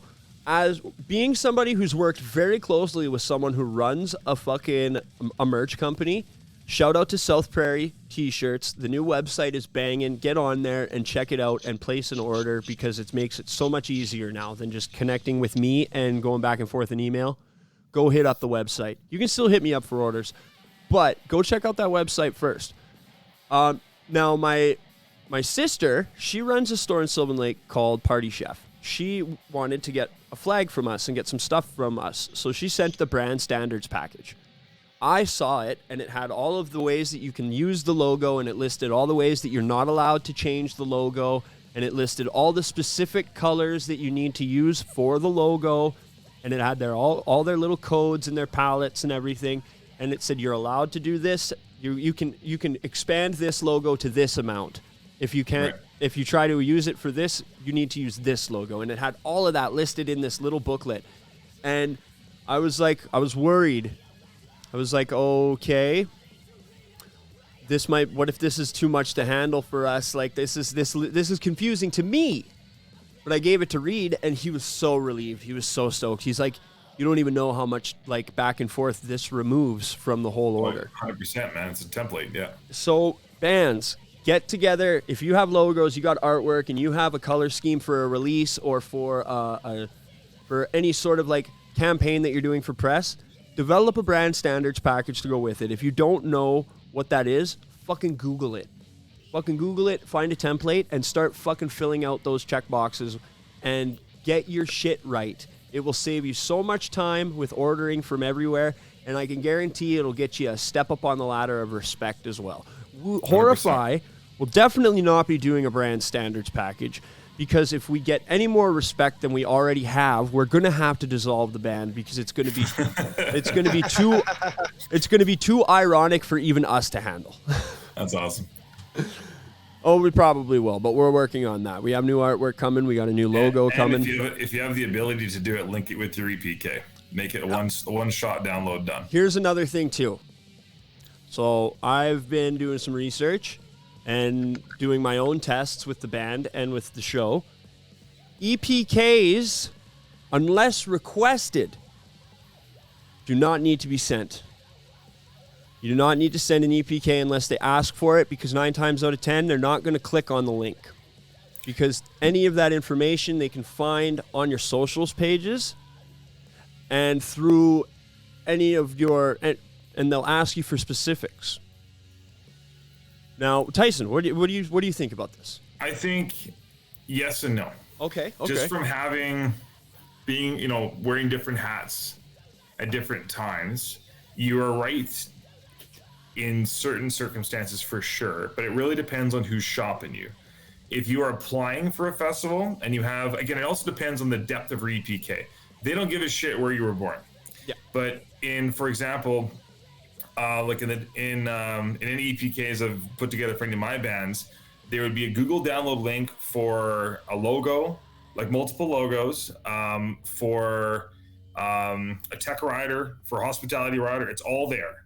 So that's all built into the EPK. It's not necessarily, just like a bio and pictures, but in another type of realm, like for example, like the country world, there's a lot of times where they're just shopping solo artists there's a billion of them out there, and they want to see that EPK before they've even talked to the artist. They're not applying for anything. They're organically shopping for them. So having that built into your website and without them having to reach out for you and wait for you is kind of a thing sometimes, right? So it depends. It depends on your application. Do you have to send it to a promoter? No. Does it help? Does it not hurt to just dump a Google Drive link in there? I would. Yes, exactly. Yeah. Don't flood them with everything, but just give them the option to hit it up if it's there. Right? And that's where I was approaching, was to flood them with everything you have just on the first email is not going to get you anywhere. No. It's not. And what'll end up happening is you'll probably end up having to send it again, because if it's your first email, that's just the beginning of a dialogue. There's a back and forth there. There's a development of relationships there. There's a feeler period there. And I know this for myself, that if I can't get a little bit of a conversation out of you and you just want to get at what I have to offer, then you better be coming at me with money. 100%. You better be coming at me and saying, I have this much money and this is what I want you to do. Because then, fuck yeah, you surpass all of that, because that's a deal now. That's business now. But if you're trying to be a part of the community and you're trying to get on the show and you want to do a little bit of this and a little bit of this, then there needs to be a conversation started up. Because if you just flood me with everything with no context, or with too much fucking context, then it's gonna be very difficult for me to try and think of how to do that, how to fit you in there, when it's just everything sitting right there. There's so many bands with everything sitting right there. I'm working with bands. If you just hand me everything, then there's no, I don't get really stoked about that, because I feel like I feel small time. I am small time. Trash Talk is not this big fucking thing. I got a flag and I got the branding because I learned about it and I spent money on it. That didn't come because of all these wicked cool fucking deals I got. I pump money into this every 2 weeks, hundreds of dollars every 2 weeks, to keep growing and keep moving shit forward. And that's a big fucking part of it, And to do that, and where was I getting at here? I lost my train of thought. So I'm small time. So when I get a big band that has all their shit together and they try to get attached to the show, I'm like, well, why do you want to attach to me? What can I do for you that you're not already doing for yourself? Obviously, I'm just piss in the puddle, You have enough here that you could be sending this out to bigger shows and bigger stuff. So it intimidates me. That's what I was getting to. It intimidates me when that stuff comes across. So I don't know if that's the same for larger promoters and larger companies, but I also know from sending my own band stuff out that it's been a lot more helpful for me, and it saved me a lot more time and stress to start a conversation first. Yeah, absolutely. The more you develop a relationship with anybody, even on a business, business scale, you're a business level, it's, you're on the same page in general. You know what I mean? It's it puts you on that path together that you have a better idea of what you're working towards. You know what I mean? Yes. Instead of just okay, you start here, and you meet in the middle. It's okay, we're going to figure this out and then move forward on the same venture, right? And I've experienced that, whether it's mixing large bands or mixing, on one-offs, or doing large festivals or large shows in general. If I'm able to connect even on a personal level with the promoter or the band or the manager, whoever, versus them just here's our money, can you show up on this date, and that's the end of the conversation. It's we're a little bit a lot more overkill prepared for that show, because we just don't know what we're getting into, right? Yeah. Whereas if you just you know what I'm saying, right? I know exactly what you're saying. Yeah. And now let's go back to band names here, because this is one thing that I know that I've had trouble with because of my old band, and I knew it was going to be trouble when we had the name. And we tried to shorten it. We tried to take it in WCWT. But I feel like my old band's band name fucked us for getting a lot of good shows and fucked us for a lot of opportunities because that name was a punk band name, and we were definitely not a punk band. And now there's my good friend Vlad's band, Hooker Spit, where I've talked about this band, and I instantly get the side eye from a lot of people. Yep. Hooker Spit. But I can honestly say, when I was interviewing Andreas from Dark Funeral, he was intrigued. He was. When Swedish black metal guys, they know all about good band names. Yeah. But Hooker Spit that's another one. And the first thing when I first got in connection with them, I was like, so what's going on with this name, you guys? Are you guys ready to fucking back this name up? Because it's going to be difficult. And they are. They definitely are. But it's one of those things where you got to look past and hopefully give it a try. And like, I know as far as black metal goes, you try and look past that, and you usually find out that they're like hardcore racist Nazis. Can be, yeah. And it's like, fuck. It can be, yeah. My daughter picked me out a Satanic War Master hoodie, and I had never seen it before, and I was like, I have to Google this really quick. And I Googled it, and sure enough, one of their album covers is huge swastika flags and Buddy posing in it. Geez. Yeah, and I was like, oh, Serenity, we're gonna have to take this back. But we got my sick Coal Chamber fucking windbreaker that I've not seen again and seen before, other than on my buddy Joey. So that's stoked. But band names. What's one of the most interesting band names you've come across, like in your booking times and in your local scene times? Whew. I almost booked Anal Cunt once. Oh, okay. Well, that's a legacy. That's a legacy act, right? The funny thing. Yeah, you know what? I thought I had something written down here. Give me a second. I'll give you one. I got something to say here about Seth Putnam. It's funny. Anal Cunt is a funny band because you don't expect them to be that much of like, they're like the epitome of like abrasive, disrespectful, offensive grindcore. And then the guy's name is Seth Putnam. Like, it was, I'm trying to remember, like, even at that time, it was like, it would have been like 2008, something like that, 7, 8, something like that. And it was like just starting to book like bigger shows. And I remember I saw like, I don't know, some package or something like that. I'm like, man, I don't know if I'm gonna get in trouble for this, or like, I just didn't bother. But I'm like, I've never even heard of the band before. But yeah, that's the closest I ever got to that particular band. But I'm trying to think of, man, I remember like, you know, when I was doing the festivals, I got a lot of like just random band names, and I had to like, they almost sound like a rock band or something like that, or right. And you like go look them up, and they're like a death metal band or something, right? See, and then their logo doesn't do them any justice either. No. It's like, Jesus Christ, did you guys whip this up on MS Paint? It's like, it's still pixelated and stuff. It's No like, kidding, right? It's like blown up way too big.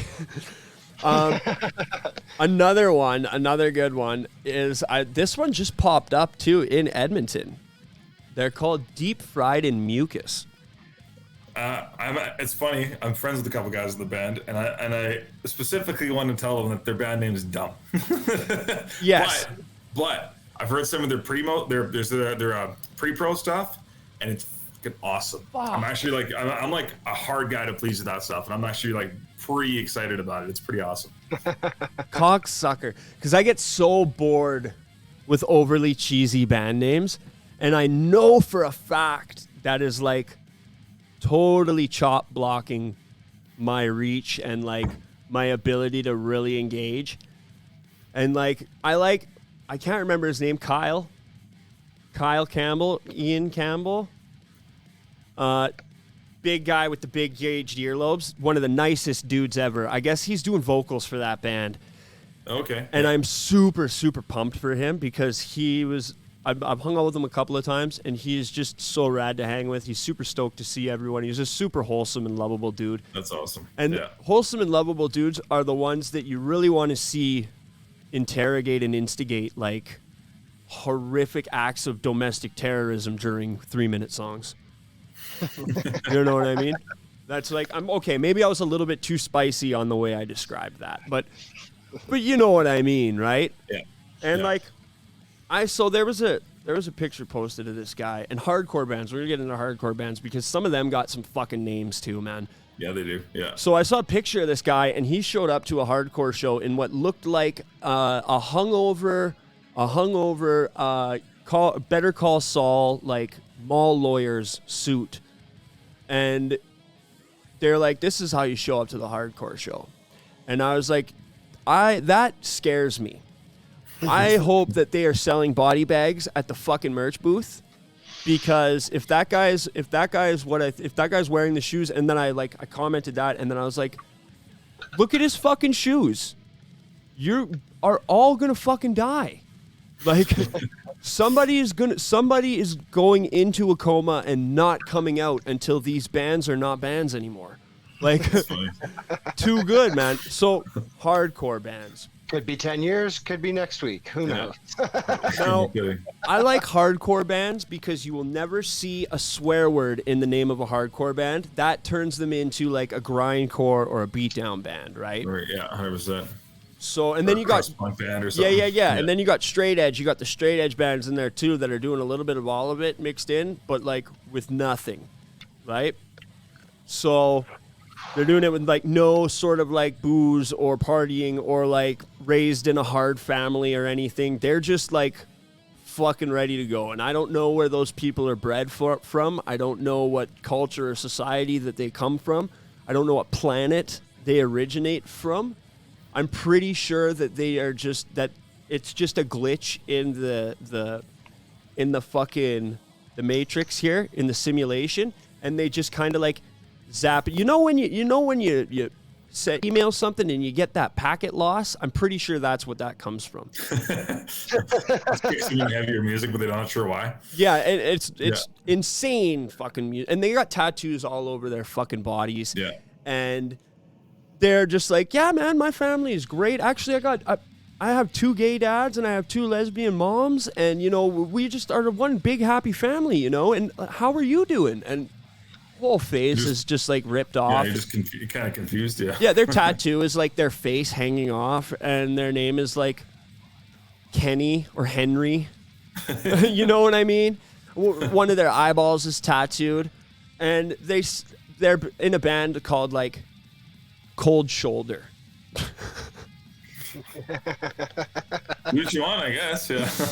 Or like, all right, Joey Jojo, I love you. Thanks for jumping into the stream, buddy. I'm very stoked. Hopefully we can jam this weekend. It would be very nice to get back into the flow, man. I was hoping this video would inspire you guys to get back into it.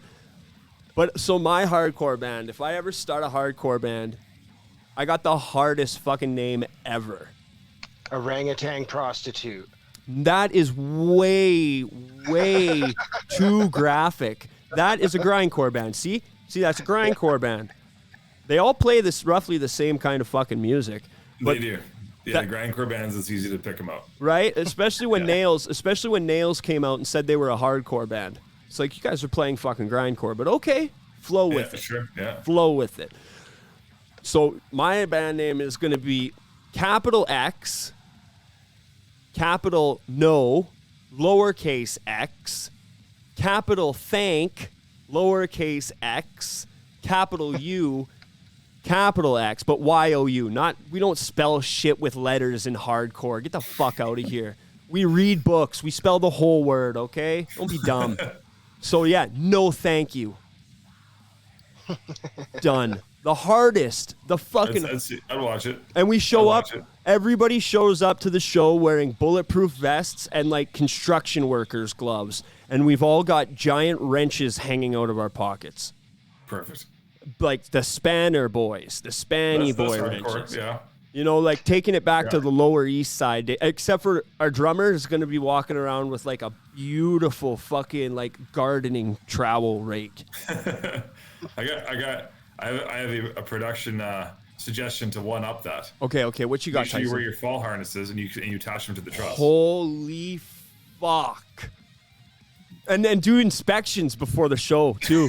Yeah, just look like you're riggers. You're just riggers, and then just grab instruments to start playing. That's perfect. Right, and then we come out like looking for shit, like look up in the rafters, and just look like your crew, and then just start playing. And we're the next band. We're the next, and we're called. You just start playing. just called The Crew. That's so perfect, man. Holy fuck, Tyson. You're welcome. Yeah, that's fucking amazing. That would go fucking viral, heavy duty. At least Yeah, it for would. a minute or two. Just make it look like the band never showed up. Just show up dressed as like a roofer, a drywaller. And then wait, hold on. And then shit. And then we'll call ourselves the commune persons. The commune person. Right? No, Ryan, you're going too far there. No, what we do is show up, we got red danger tape and pylons, and you set them up in front of the stage on stage, and then you put like a no trespassing sign over top of it, and then you make everybody in the front row sign your FLHA so they can actually Your first record is called Safety First. Yeah, you got it. Safety first, safety last. Okay. That's awesome. And then just some dude with safety glasses on taking an elbow. And then we have four big guys standing on the outside of the pit handing out fucking high vis vests, and you're not allowed to jump in the pit unless you've signed the FLHA and put on the high vis vest. And safety glasses. And then not we can't add. So the thing with adding stuff like that is it's a weapon. The weapons you can stab somebody with safety glasses or yourself really fucking easily. They signed the JLA and it mentions in there the proper use of your safety glasses. But it also mentions that it's task specific, and circle pits are not task specific to safety glasses. That's right. But honestly, safety glasses are fucking dangerous, man. I almost take out my eye fucking once or twice a week just going to work and just like sliding them on site. Nobody's around. There's no music playing. I'm just listening to a podcast. And like that fucker. Yourself in the eye. Bro. I got a question for the podcasters. What's your favorite podcast if you have to pick one? Oh, buddy. It's tough, I know. I can only pick one listen easy. to a few, and they're all Dungeons and Dragons podcasts. That's still sick though, because I bet some of those fucking podcasts have some high fucking production value. Oh, probably, yeah. Yeah. What do I watch? Dungeons and Daddies. That's a funny one. Voiceovers and fucking background music and like scene transition music and shit. Like hell yeah. Oh, fuck yeah. Sound effects and dice. So my favorite, and my buddy Zach told me about this one. I'm very specific about my podcasts. They have to be kind of like what's that word? I don't want to say ignorant, but kind of like cynical. They got to be cynical. They got to be in tune with what the podcast is about and not always trying to mix in fucking like current events, headlines, and trying to No kidding. Yeah. throw their stupid fucking political jokes around, hoping that it's going to get them a couple of fucking like whatever fucking followers. I fucking hate that. I like people who are 100% about their content and they stay to it. And I'm also like a ridiculous fucking history guy. Ancient history, ancient archaeology, alternate history. Like after I'm done the podcast, I'm gonna go watch fucking Expedition Unknown on Discovery Plus because it's my favorite fucking show ever. Josh Gates is fucking awesome. Behind the Bastards, it's by this guy named Robert Evans. He is fucking hilarious. He is cynical.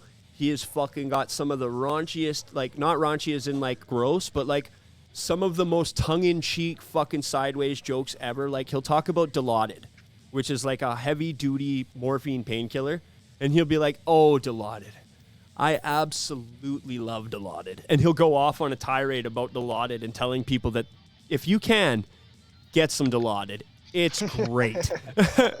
Or he'll talk about they swing into ad break transitions really well. And he'll talk about how like one of the ad sponsors, or he'll just make up an ad sponsor who they know is sponsoring the cast, whether it's even on that ad break or not, because they don't know. They don't know what ads are getting put on. They just know who's going to be sponsoring and stuff.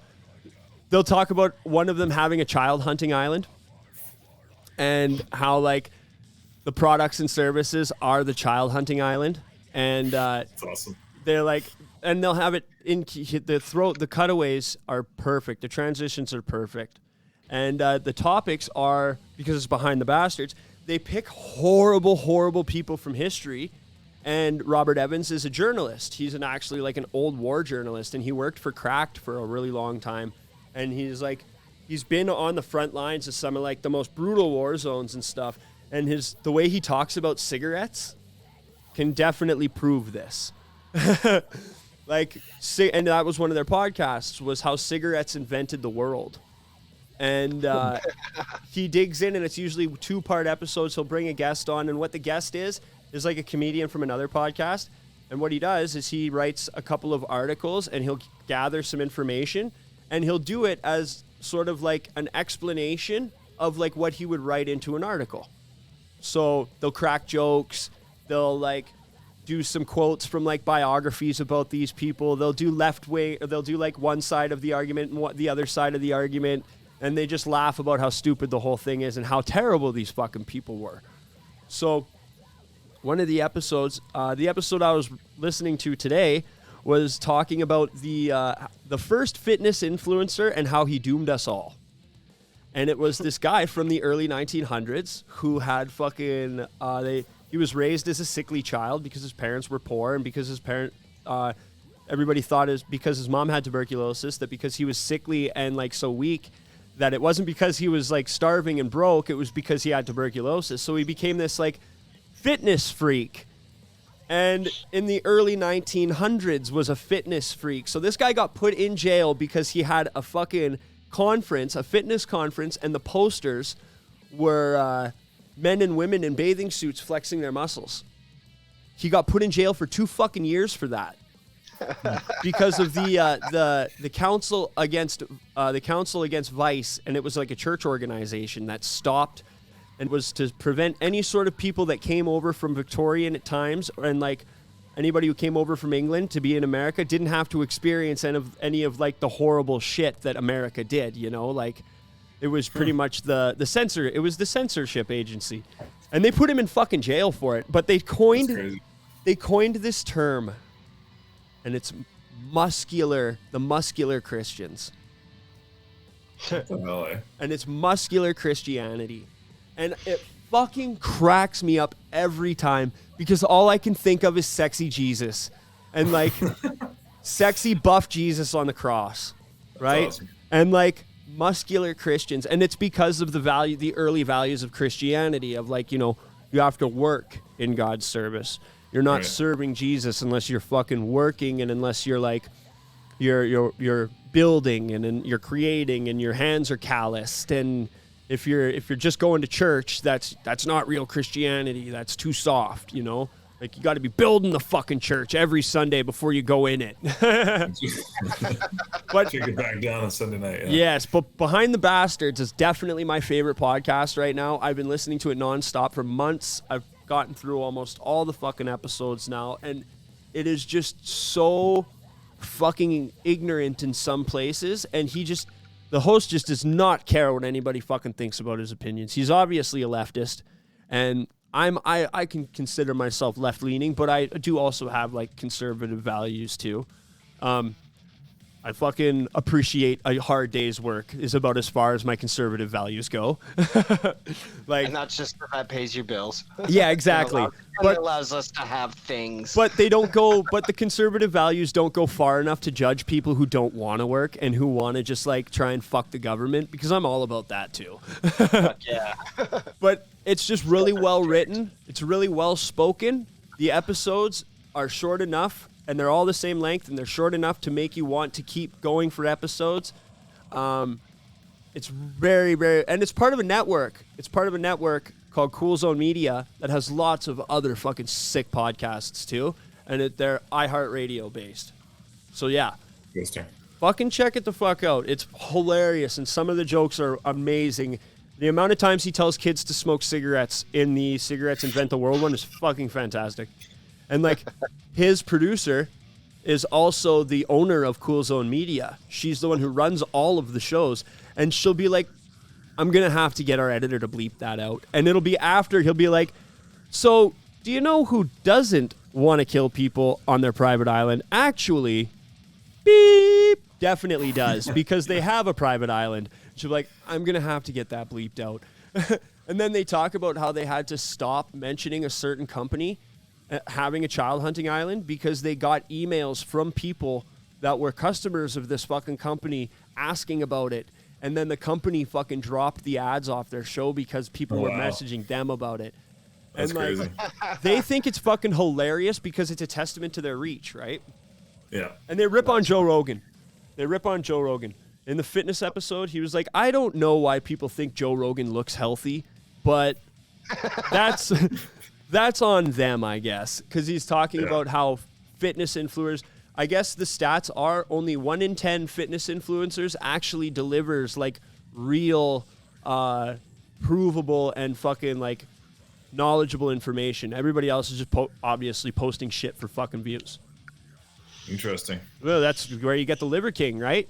Yeah. The Liver King was the biggest fitness influencer on the planet last year, and they found out that he was on steroids after building his whole brand on fucking eating organs. Right. Fucking dumb.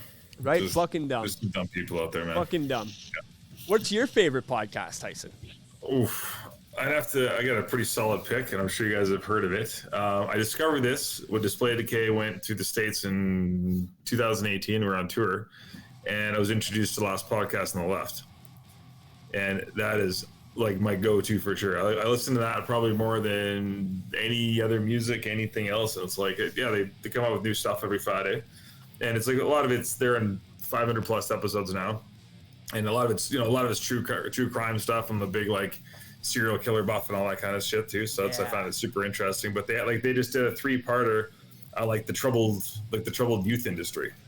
And it's like, so you're like learning a lot of stuff, but it's 3 comedians, right? And like as you listen to it more, you like, you like appreciate their humor and stuff like that. But yeah, I think they're a blast. I think they're like, correct me if I'm wrong, but they're like one of the most popular podcasts out there, aren't they? Yep, like they are. They're also part of a network. I'm pretty sure it's called Red Letter Media. Okay. Yeah. And they have a bunch of podcasts too. Interesting. They are definitely one of the best out right now. I actually haven't gotten a chance to check them out because they're worth it, man. Yeah, they're funny. I'm the type of guy who, if it's too overhyped and overhyped by the wrong people, I lose interest in it. That's fair. Yeah. And no, it's got the reputation it has for a reason, for sure. Perfect. Yeah, perfect. It's really good. Yeah. And honestly, I love that true crime stuff too. I get a little bit too into it though, and it makes me start to feel really bad, and it kind of like wrecks my mood sometimes. So I gotta be.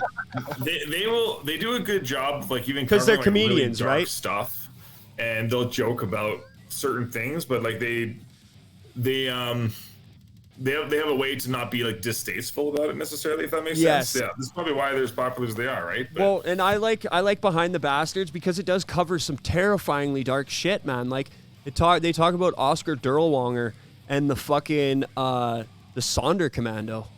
Right. And like there's nothing fucking funny about any of that shit.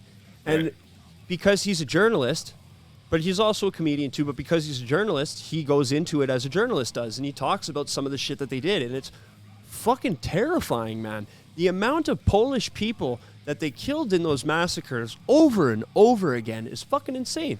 But lightening the mood with the comedic, like throwing. That's why I think that's another reason why they throw it to their ad breaks the way they do, is because he can cut it off and throw whatever they're talking about, and he does it the same way every time.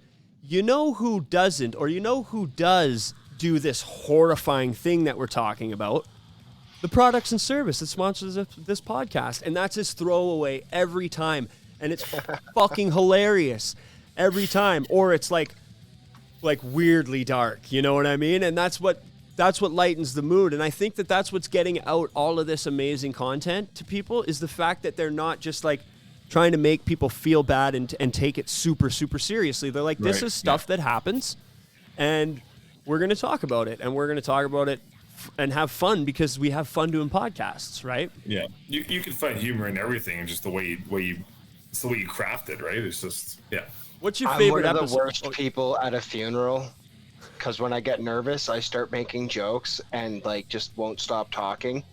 So yeah, funerals are bad for me, especially like I was at my grandma's funeral and I just could not stop cracking fucking stupid jokes like the whole time. And my sister's the same way. So like, They bring out the box like with her ashes in it, and my sister immediately is like, "Damn, is that mahogany?" And like we're fucking just like cracking up, and everyone else is like, "What the fuck is wrong with you?" But you know what? Inside, they're probably laughing. Yeah, right. Like it's our coping It's mechanism. harmless. Oh man, Grandma sure lost a fucking lot of weight. Woo! just dumb shit like that. Like, That's a sick fitness plan. yeah, right. Fucking Christ.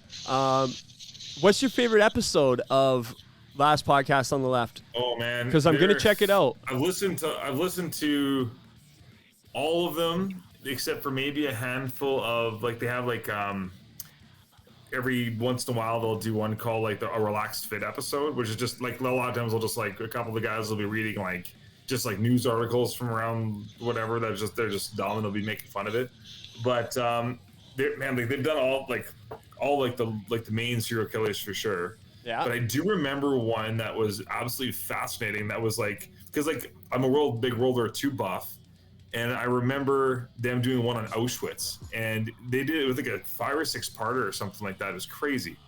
And but they go into stuff so in depth that there's like things that I learned about it that I didn't know. And I'm like there was a brothel in Auschwitz. Did you know that? Yes, I did. didn't know that at the time. I'm like, holy yes, shit. I did. Like, and that was they great. used Like, just fascinating. They do a really good job of like being really educational. And they will say like, they will say like if there's something maybe they're not sure of, it's like their take on it, but they're like they don't try to just like spew random ass bullshit. But it's educational, but at the same time of being like being hilarious at the same time. A favorite episode that'd be tough. I got one. The one on Mormonism was fascinating.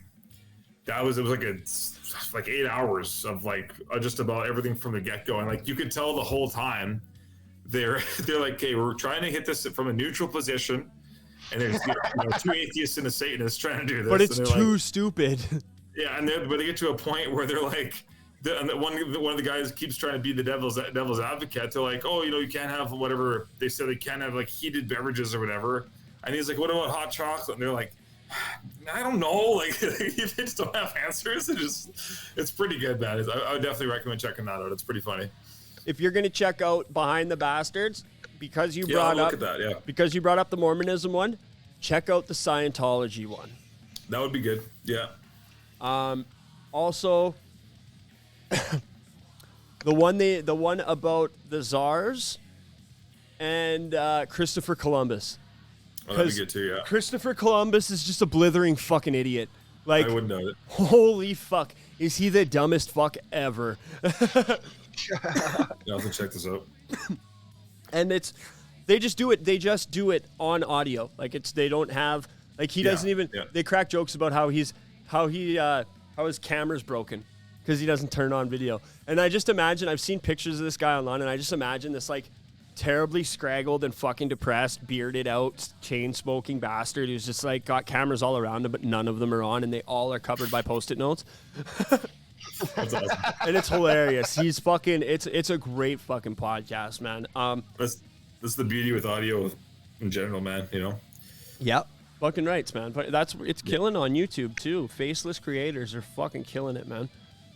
Now, what's the podcast that you fucking hate the most? That when you thought it was going to be good and you're just like, this is fucking terrible, and you've even tried it again, it's terrible. I can't really comment on that. I haven't listened to enough podcasts to like really hate one. Like I listened to Joe Rogan for a little bit a few years ago when he started getting more popular. But that lost its luster quick. The odd time if he's interviewing someone like interesting to talk to or whatever, that would be curious, just chime in to see what they're talking about. But yeah, I don't know. I can't really think of one that I hate. There's a lot of random stuff out there that they just ramble on about random stuff, and I'm like, you just happened to buy a podcast kit. That's all you did. Yes, there's no topic here. There's no direction here. No. Like, there's no fucking getting around any topics or anything. It would be like if I just sat there and just talked to a camera for an hour. Like the topics would fluctuate so rapidly. That's the beginning of trash talk. retro video games to like Dungeons and Dragons, and then back to like this book I read once. But that's not a podcast though. That's a video log. That's a vlog. And if you market it as a vlog, then you will get fans of a vlog. You'll get vlog fans. But if you try and market that as a podcast, like, because this is what Trash Talk was in the beginning, was just talking about random shit, right?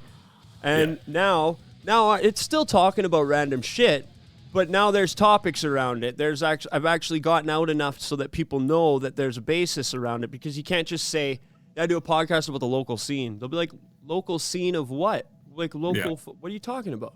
So it's hard. And that's why I kind of have like shifted all of my energy towards building the YouTube channel now, instead of focusing on building the podcast.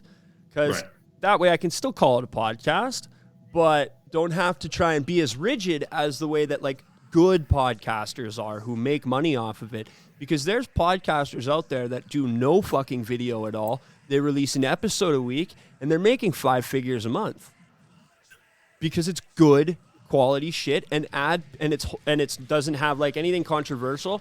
So ad sponsors will jump all over it and throw money at it because lots of people are listening, and it's totally like milquetoast content. You know, like Lance Bass has a fucking podcast now, and guess what it's called? Guess what it's called? I bring this up because of that NSYNC shirt. I can see that. It's perfect. Do you see the graphics? Like, that is the sickest shit ever. Right? I got a Backstreet Boys one too. It's fucking awesome. Right? That you got the Celine Dion one? No, I don't. My girlfriend got these for me for Christmas. And she got what did she get? Spice Girls one. Hell awesome. Yeah, that's sick. I've seen the Celine Dion one though. That's fucking bad. It's just awesome. So it is. It's fucking killer. Especially when you work in the industry and you've seen so many metal bands and you know what it means to be a serious metal guy.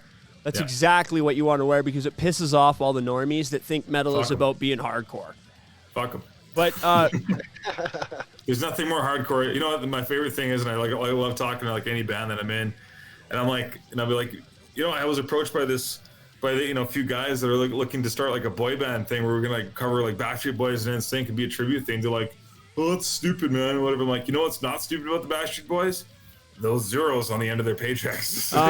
Yeah. Like, I would do that. I would play in one Backstreet Boys tribute band, and I would make more money in one show from all the 30 to 40-year-old women that would show up than my entire career as a drummer. Yes. Yeah, and it would be a blast. Yes, and a lot of those women would probably want to try and pay you for it afterwards as well. Yes, 100%. Yeah. So, NSYNC, Lance Bass's podcast. Guess what it's fucking called? I'm just hopefully gonna say In Stock. I don't know. No, it's called Frosted Tips with Lance Bass, and him and his husband. Amazing. Him and his husband amazing. Bring on other older boy band fucking people, and they talk about life shit. Oh my god, that's awesome. That's my new tribute band name right there, Frosted Tips. And they lean right into the cringe of it too. He even that's awesome. He even like uses the NSYNC song titles as puns in his commercials and his introductions and stuff, and even like sing talks some of the puns, and it's that's like awesome. It's like, this is fucking cheesy as hell, but it's still I love that too. I love that too because like I respect that. Yeah. I respect leaning into a brand and leaning into it's confidence. It's confidence in your image. Yeah. Right? That's going to get you a following. You don't have anything to prove. You're just having fun with what you are. And just doing that and releasing it will bring you a following. 100%. One of the things that I've learned from doing because I do all my learning just by myself, right? Just by researching other creators. One of the biggest things they always say, you got to be honest and you got to be fucking real. Yeah. Because if you're not, it'll all fall apart. You can't build. 100%. Look at what's going on with Logan Paul right now. Logan Paul and fucking Jake Paul they have to move into new shit all the time to stay in the headlines because they built their fucking lives on controversy. So they have to stay in the zone of controversy in order to stay relevant and fucking pay their bills. So one thing I've always learned, and I bring back to Joe Rogan on this because the guy did his fucking thing, and now he's fucking a multi-millionaire for it just because he stayed doing his thing. Ridiculous is some of the shit he talks about. I still check out some episodes because one of his last episodes, he had two guys on, and they were talking about Atlantis, and they were talking about like the Rishot structure in the Sahara Desert, and they're talking about the flood theory, and that shit revs my engine. Sure, But- yeah. There's some interesting topics he talks about with, yeah, 100%. But then they started going into how Rumble is such a great site because of freedom of speech, and how they started talking about being Trump supporters and stuff. And I was like, okay, I have to change this, because if I don't, this is going to ruin my opinion on the value of the other information that they just gave me. Right. And I really liked that information. I don't want to hear about Soldier Boy and his 15,000 bullets talking about how Trump was right because Trump's a conservative, and that's about all his argument extends to. Right. So that's not neither here nor there. But building, it takes a lot longer, but that fucking foundation is going to be so much sturdier. And I can say that Worth it. from Yeah. my YouTube channel. I don't have lots of subscribers, and I don't get lots of subscribers all the time, but when I do get subscribers, they stay.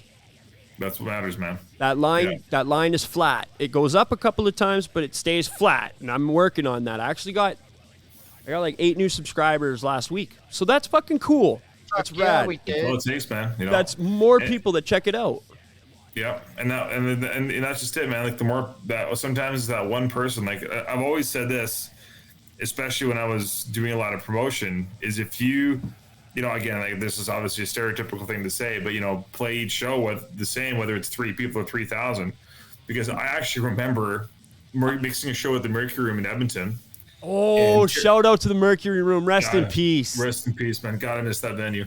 Anyways, I was mixing the show, and there was maybe a dozen people there. It was like a Thursday night, and Terry Evans was there. He's one of the announcers or one of the DJs on K-Rock. He's been on K-Rock forever. And his son Riley, I think his name was, if I remember correctly, crazy good drummer. He's playing like this like heavy-ish like rock blues band, and Terry just came out to just watch his kid, and the 2 support bands there like played to Terry Evans. Like who knows what came of that? And I was like, at the time I was bullshitting to Terry about like Grim Reaper coming like to play Shrevington in the future or whatever. He's like, oh fuck, Grim Reaper like knows all about the band. Rest in peace, Steve. Rest in peace to Steve Grimmett. Yeah, 100%, man. Fucking platinum pipes. I was lucky enough to mix them twice. It was so cool, man. That voice, man. Oh Yeah. shit! I'm gonna listen to some Grim Reaper tomorrow on the way to work. Which record? Fucking Can't pick one now. Grim Reaper. Just all of them. You listen to all of them. No, there's a specific one. I can't remember the name of the song, but it has this specific song on it. And I heard it on a playlist just randomly. I got on an Angel Witch kick. Okay, yeah. And Steve Grimmett came up, and I didn't know who it was, but the fucking chorus, and that's how I got on Angel Witch, was the harmonies in the chorus was just super catchy. That's awesome. And it was really like, there was lots of big sound, and it was clean harmonies, but it still sounded fucking evil. And I was That's like, cool. this is real fucking metal. Steve Grimmett was on there?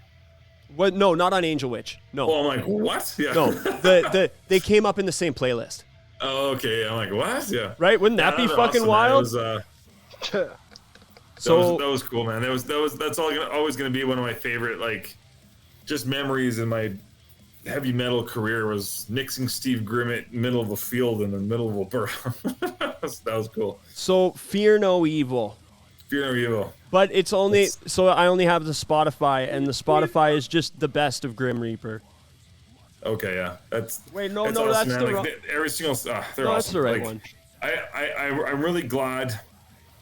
Like I went from being like diehard into thrash metal, like it was like the Slipknot got me into metal when I was a kid. I went right from like the Hanson Brothers into Slipknot like overnight, and then I got really into Slayer. For like I was diehard, everything was Slayer for like 2-3 years, and then my first like real band that I joined after I was 18 was Striker when it first formed, and those guys introduced me to power metal, and I became like super diehard into power metal, and I've always kept a soft spot for that genre. It's just like, you know, I've never been like, it always seems to be like kind of like the more like undergroundish kind of stuff. Like I like Maiden from time to time, but I don't listen to a ton of it, like that kind of stuff. But like the more like you know, the smaller bands like, yeah, like Grim Reaper, like even like Gamma Ray, Motorhead. yeah, just this is fun. You know what I mean? Yes. That's the beautiful thing with metal, man. It's like a journey. You know what I mean? Hell yeah, man. I'm Yeah. I'm an Ozzy Osbourne fan. When it comes I was to listening to a ton of Ozzy the other day, man. Yeah, it was awesome. when it comes to the origins of metal, because we got to be honest, the origins of metal are in fucking England. It's across the pond. That's where real heavy metal came from. Yeah. And like, even if you go to the roots bands and the bands that the roots that those bands call the roots, it's still all over in Europe. Yeah. I am an Ozzy Osbourne fan because Ozzy used to, for Ozfest, he used to go hand pick bands out of clubs for the festival. And that's that's Coal Chamber. And Coal Chamber is one of my fucking favorites forever. Des Fafara is one of my favorites. And Des Fafara learned all his shit from Ozzy too. And shout out to Des because he books for Frail, books for Cradle of Filth. The Devil Driver's going on tour again. It's going to be rad. But That's awesome. Ozzy is a wholesome guy, whereas Iron Maiden and Bruce Dickinson, they've always been the guys that I think that if you walked up to them at the club, they wouldn't talk to you if they didn't know who you fucking were. Yeah. Maybe. You know what I Yeah. mean? And then I hear about the whole Ozfest situation where Iron Maiden over and over again would just talk shit about Ozzy and Sharon on stage while they're on Ozfest and playing Ozfest. And Sharon was doing cancer treatment at the time, so she got all of her cancer nurses to come in and gave them all eggs, and they fucking egged Iron Maiden. And then I see that's a Sharon thing to do for sure. right, and I That's see awesome. Iron Maiden on their last world tour, and all of a sudden Bruce is talking about fucking weed smoke. It's like, buddy, you did your fucking prime of touring in the fucking 70s, man.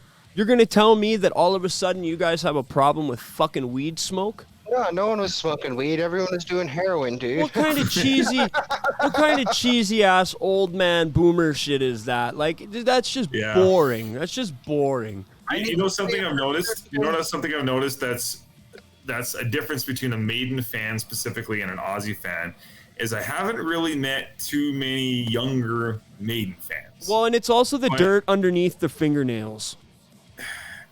Yeah, but I've met like 20-year-old kids that are like, they can tell me their favorite Ozzy record right off the top of their head. I'm like, I don't know, I've been many 20-year-old Maiden fans. So, to say. You know, they know the band obviously, but it's just. I have. You know? I know exactly what you're talking about. They're very few and far between, and when you do meet them, they're usually from a very put together home. They're not drinkers. They have a whole bunch of guitars, and they know some of the Iron Maiden songs too. Yeah. And like the Ozzy fans are like, yeah, I don't really play much, but I fucking love Sabbath, man. Fuck yeah. That's Ryan. Yeah. Ryan's learning. Cool. You know what's interesting, man? Like, I remember, like, I'm generally not a very emotional person, but I remember, I don't know what this was, whenever that song came out a year ago or something like that, when Ordinary Man came out. And like only a year ago, and Ozzy, the music video was like Ozzy like watching like his past. And then like I almost got like a little teary-eyed because I'm like, and then it kind of like hit me right in the feels. I'm watching like one of like my like the icons of my childhood, like my early 20s, start to get up there in age. And then you kind of like dawns me like there's really not a lot of like icons per se that are like our age or younger really coming out because they're not like the OGs of like the genre. Right? It's interesting, man. It's just like there's like you look at pictures of like Chad Gray, like I love Mudvayne. I'm like, fuck, man. Yeah. You could be my dad. Right? Yeah, man. Right? It's like Chad Gray ate Chad Gray and then went on tour. Yeah. It's just interesting. Like, yeah, it'll be a real shame when like you know, and it's funny when you like, you know, guys that are like, you know, harder on their bodies, like Lemmy and whatever. It's like, okay, no surprise, he didn't live as long as he could have, maybe whatever. But like Ozzy's fucking immortal, but it's gonna be a real shame once like, you know, like guys like Ozzy and I'm trying to think of maybe some other examples like Halford and stuff like that. Once they kind of get to the point where they're getting really long in the tooth, it's gonna be a real shame.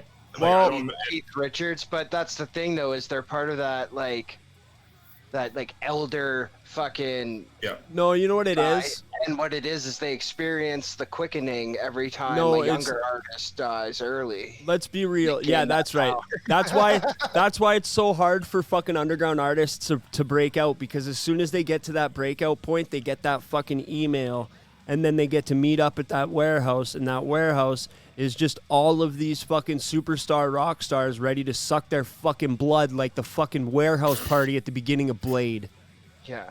They all have trench coats and they all bring swords because there can be only one. No. Right? Now let's be honest here. The real reason is because they have lots of money to pay for fucking trainers and dietitians and fucking all the cleanest, best fucking food, and they have zero stress because they have people that fucking deal with all their fucking stress for them, and they just do whatever the fuck they want. And it turns out the key to fucking long life and health is being able to live well.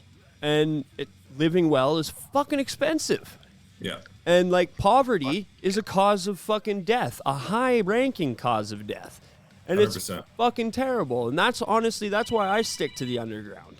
Like, I keep to the fucking bottom of the pit because that's where I'm from and where I belong. And the scum rises to the top. But then you realize that it's not really much fucking scum to begin with, right? And I see a turn happening. I see a change happening in the world, and I'm really fucking stoked for it because there is big shit happening. Lorna Shore just did a sold-out fucking tour, and they did it, and they posted it, and they had all their fucking advertisements on the same pages as people who said that all of this was dying and it was impossible to make any money on tour anymore. Yeah. You know, so It sure is difficult, man. it is. It definitely is, and it all depends on and it's the same as any other world. It's what you adapt to. Adaptation is key, and what you're willing to sacrifice in the end. You know, I found something interesting, and like I won't release any specific details. I'm not sure if it's like my right to do so. But the last time that, Trivium came through with Avatar, Jared Dines, like the YouTube celebrity, was playing with Trivium, and I had a chance to steal him for a few minutes. So I was just bullshitting him backstage, and I was mixing Light the Torch that show, I think. And I had some time to bullshit with him. And we were talking about like how I was asking how the tour was going, whatever. And I'm like, it's kind of cool to meet him.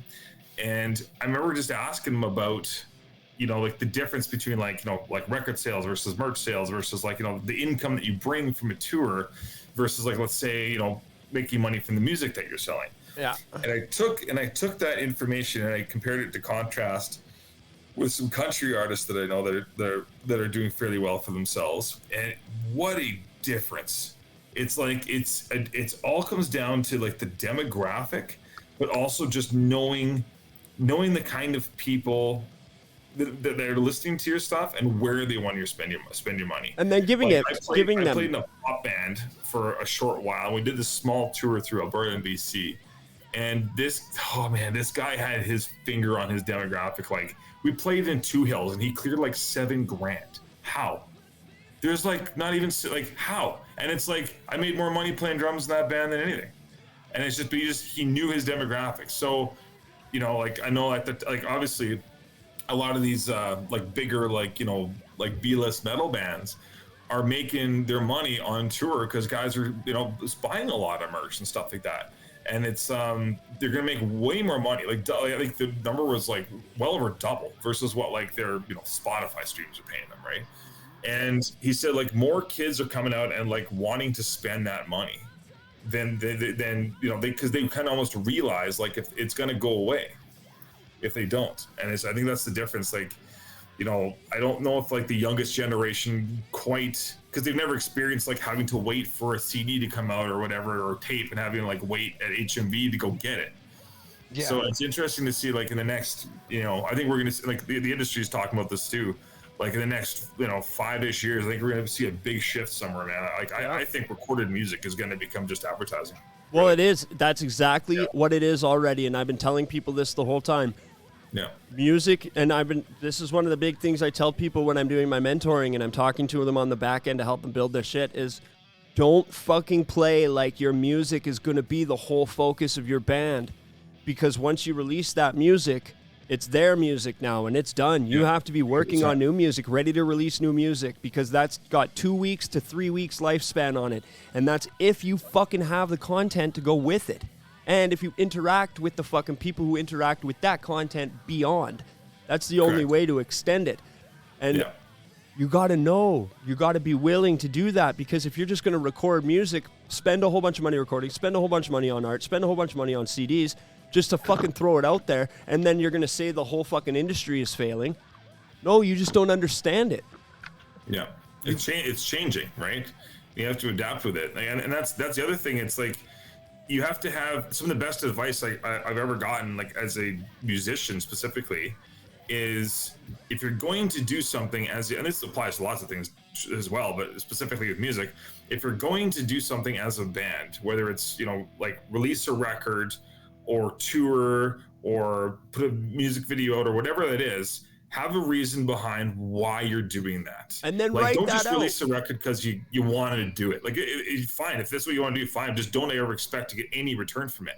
If you're going to release a record, be prepared to tour it. Be prepared to put money into pushing it really hard and milk it for everything it's worth, because then it's gone. That's and it. if you're not going to tour, you better be releasing fucking content to keep people interested in it. Yes. Yeah. Spend the money in videos or get people engaged somehow, right? There's other ways to make money now, but you can't just give a reason to why you're doing it. Is it for money? Is it for just fun? Is it for just because you want the fame of it? Whatever it is. Yeah. But find that angle of attack and hit it full throttle, right? I like seeing the live shows on like Facebook and shit, like during COVID when everyone was locked down and there was like fucking people doing like their live shows from their house in their basement with their band or whatever, right?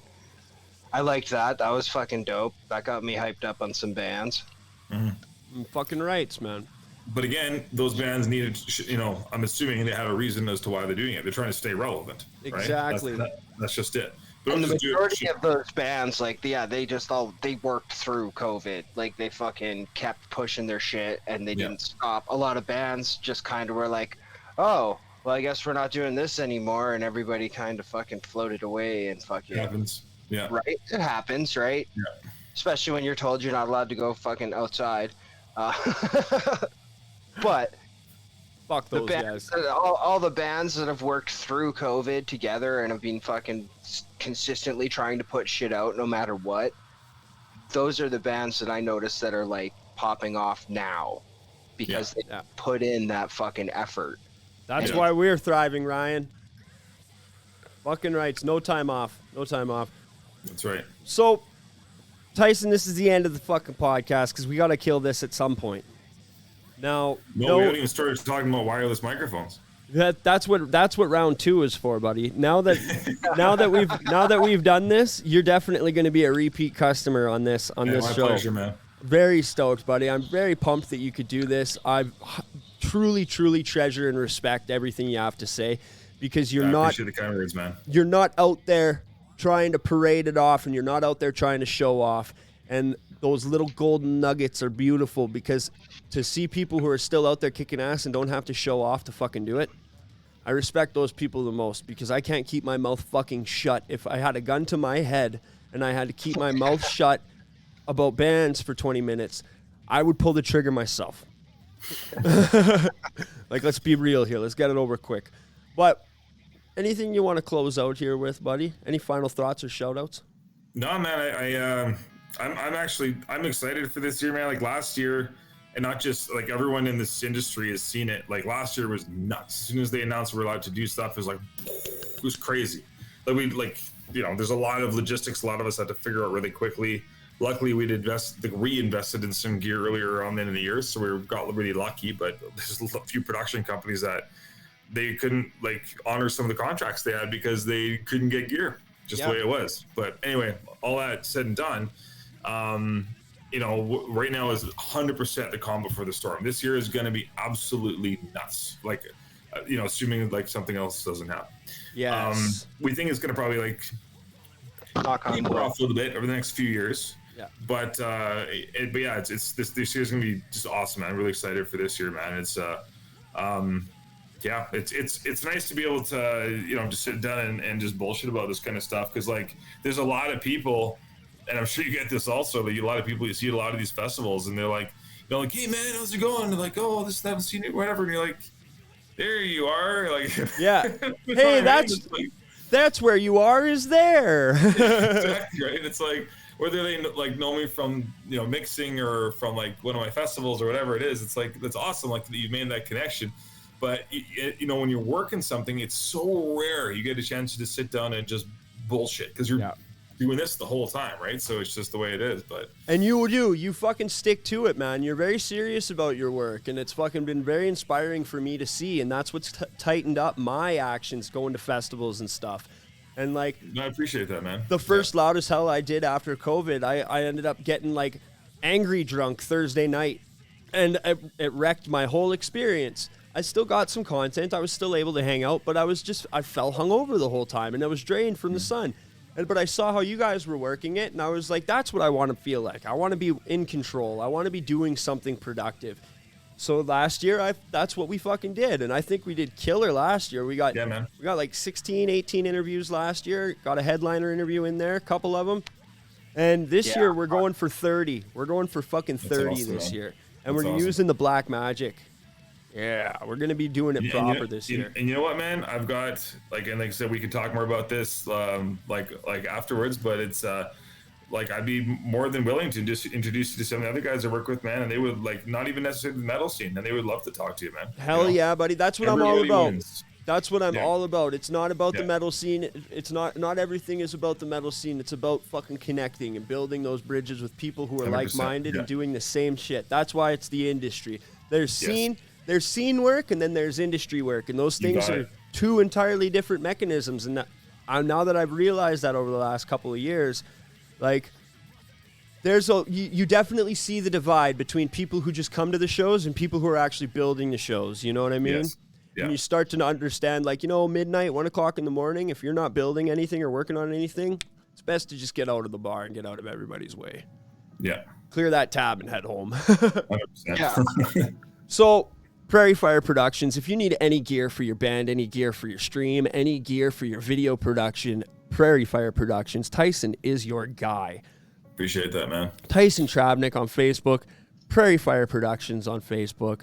This is the man. And also, now that you've been on the show, you can let people know, like, yeah, if you want to just bullshit about stuff, Nate Trash, jump on Trash's podcast and fucking have a time, right? 100%, man. Highly recommend it. Fuck yeah. All right.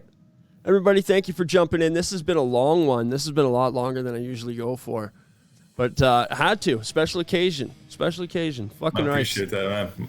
So, My pleasure and my honor. fucking rights, buddy. We'll be jumping on another one here soon. So, Cheers. everybody from Trash Talk Land, from Ryan behind the camera, Mr. Ryan Obscure, from Mr. Nate Trash, from the boss on the couch, from the cat in the laundry pile. This has been another episode of Trash Talk. We will see you guys again. It's Monday today. Yeah, we'll see you on Thursday. We got Noah. We got Noah from Dragon Corpse, deathcore power metal band. Woo! And Deathcore power metal band. yes, We got it's Dragon intense. In the fucking name. Their singer, Either they're 12 years old or it's something cool, man. their singer is Dragon- out of dragons this are always world. cool. That's cool. I'll send you a video of him doing fucking death metal vocals into Celine Dion, and it will blow your mind. I'm in. It's out of this world. It's crazy. in, yeah. He's going to be on. He's got some cool new news. He's a content creator from fucking out in Ontario. He kicks ass. He does a whole bunch of shit just like I do, and then a little bit more. So that's going to be a good one on Thursday. You're not going to want to miss it. Thank you guys so much. Have a great night. Be safe. Get some fucking sleep and drink some water. Cheers, guys.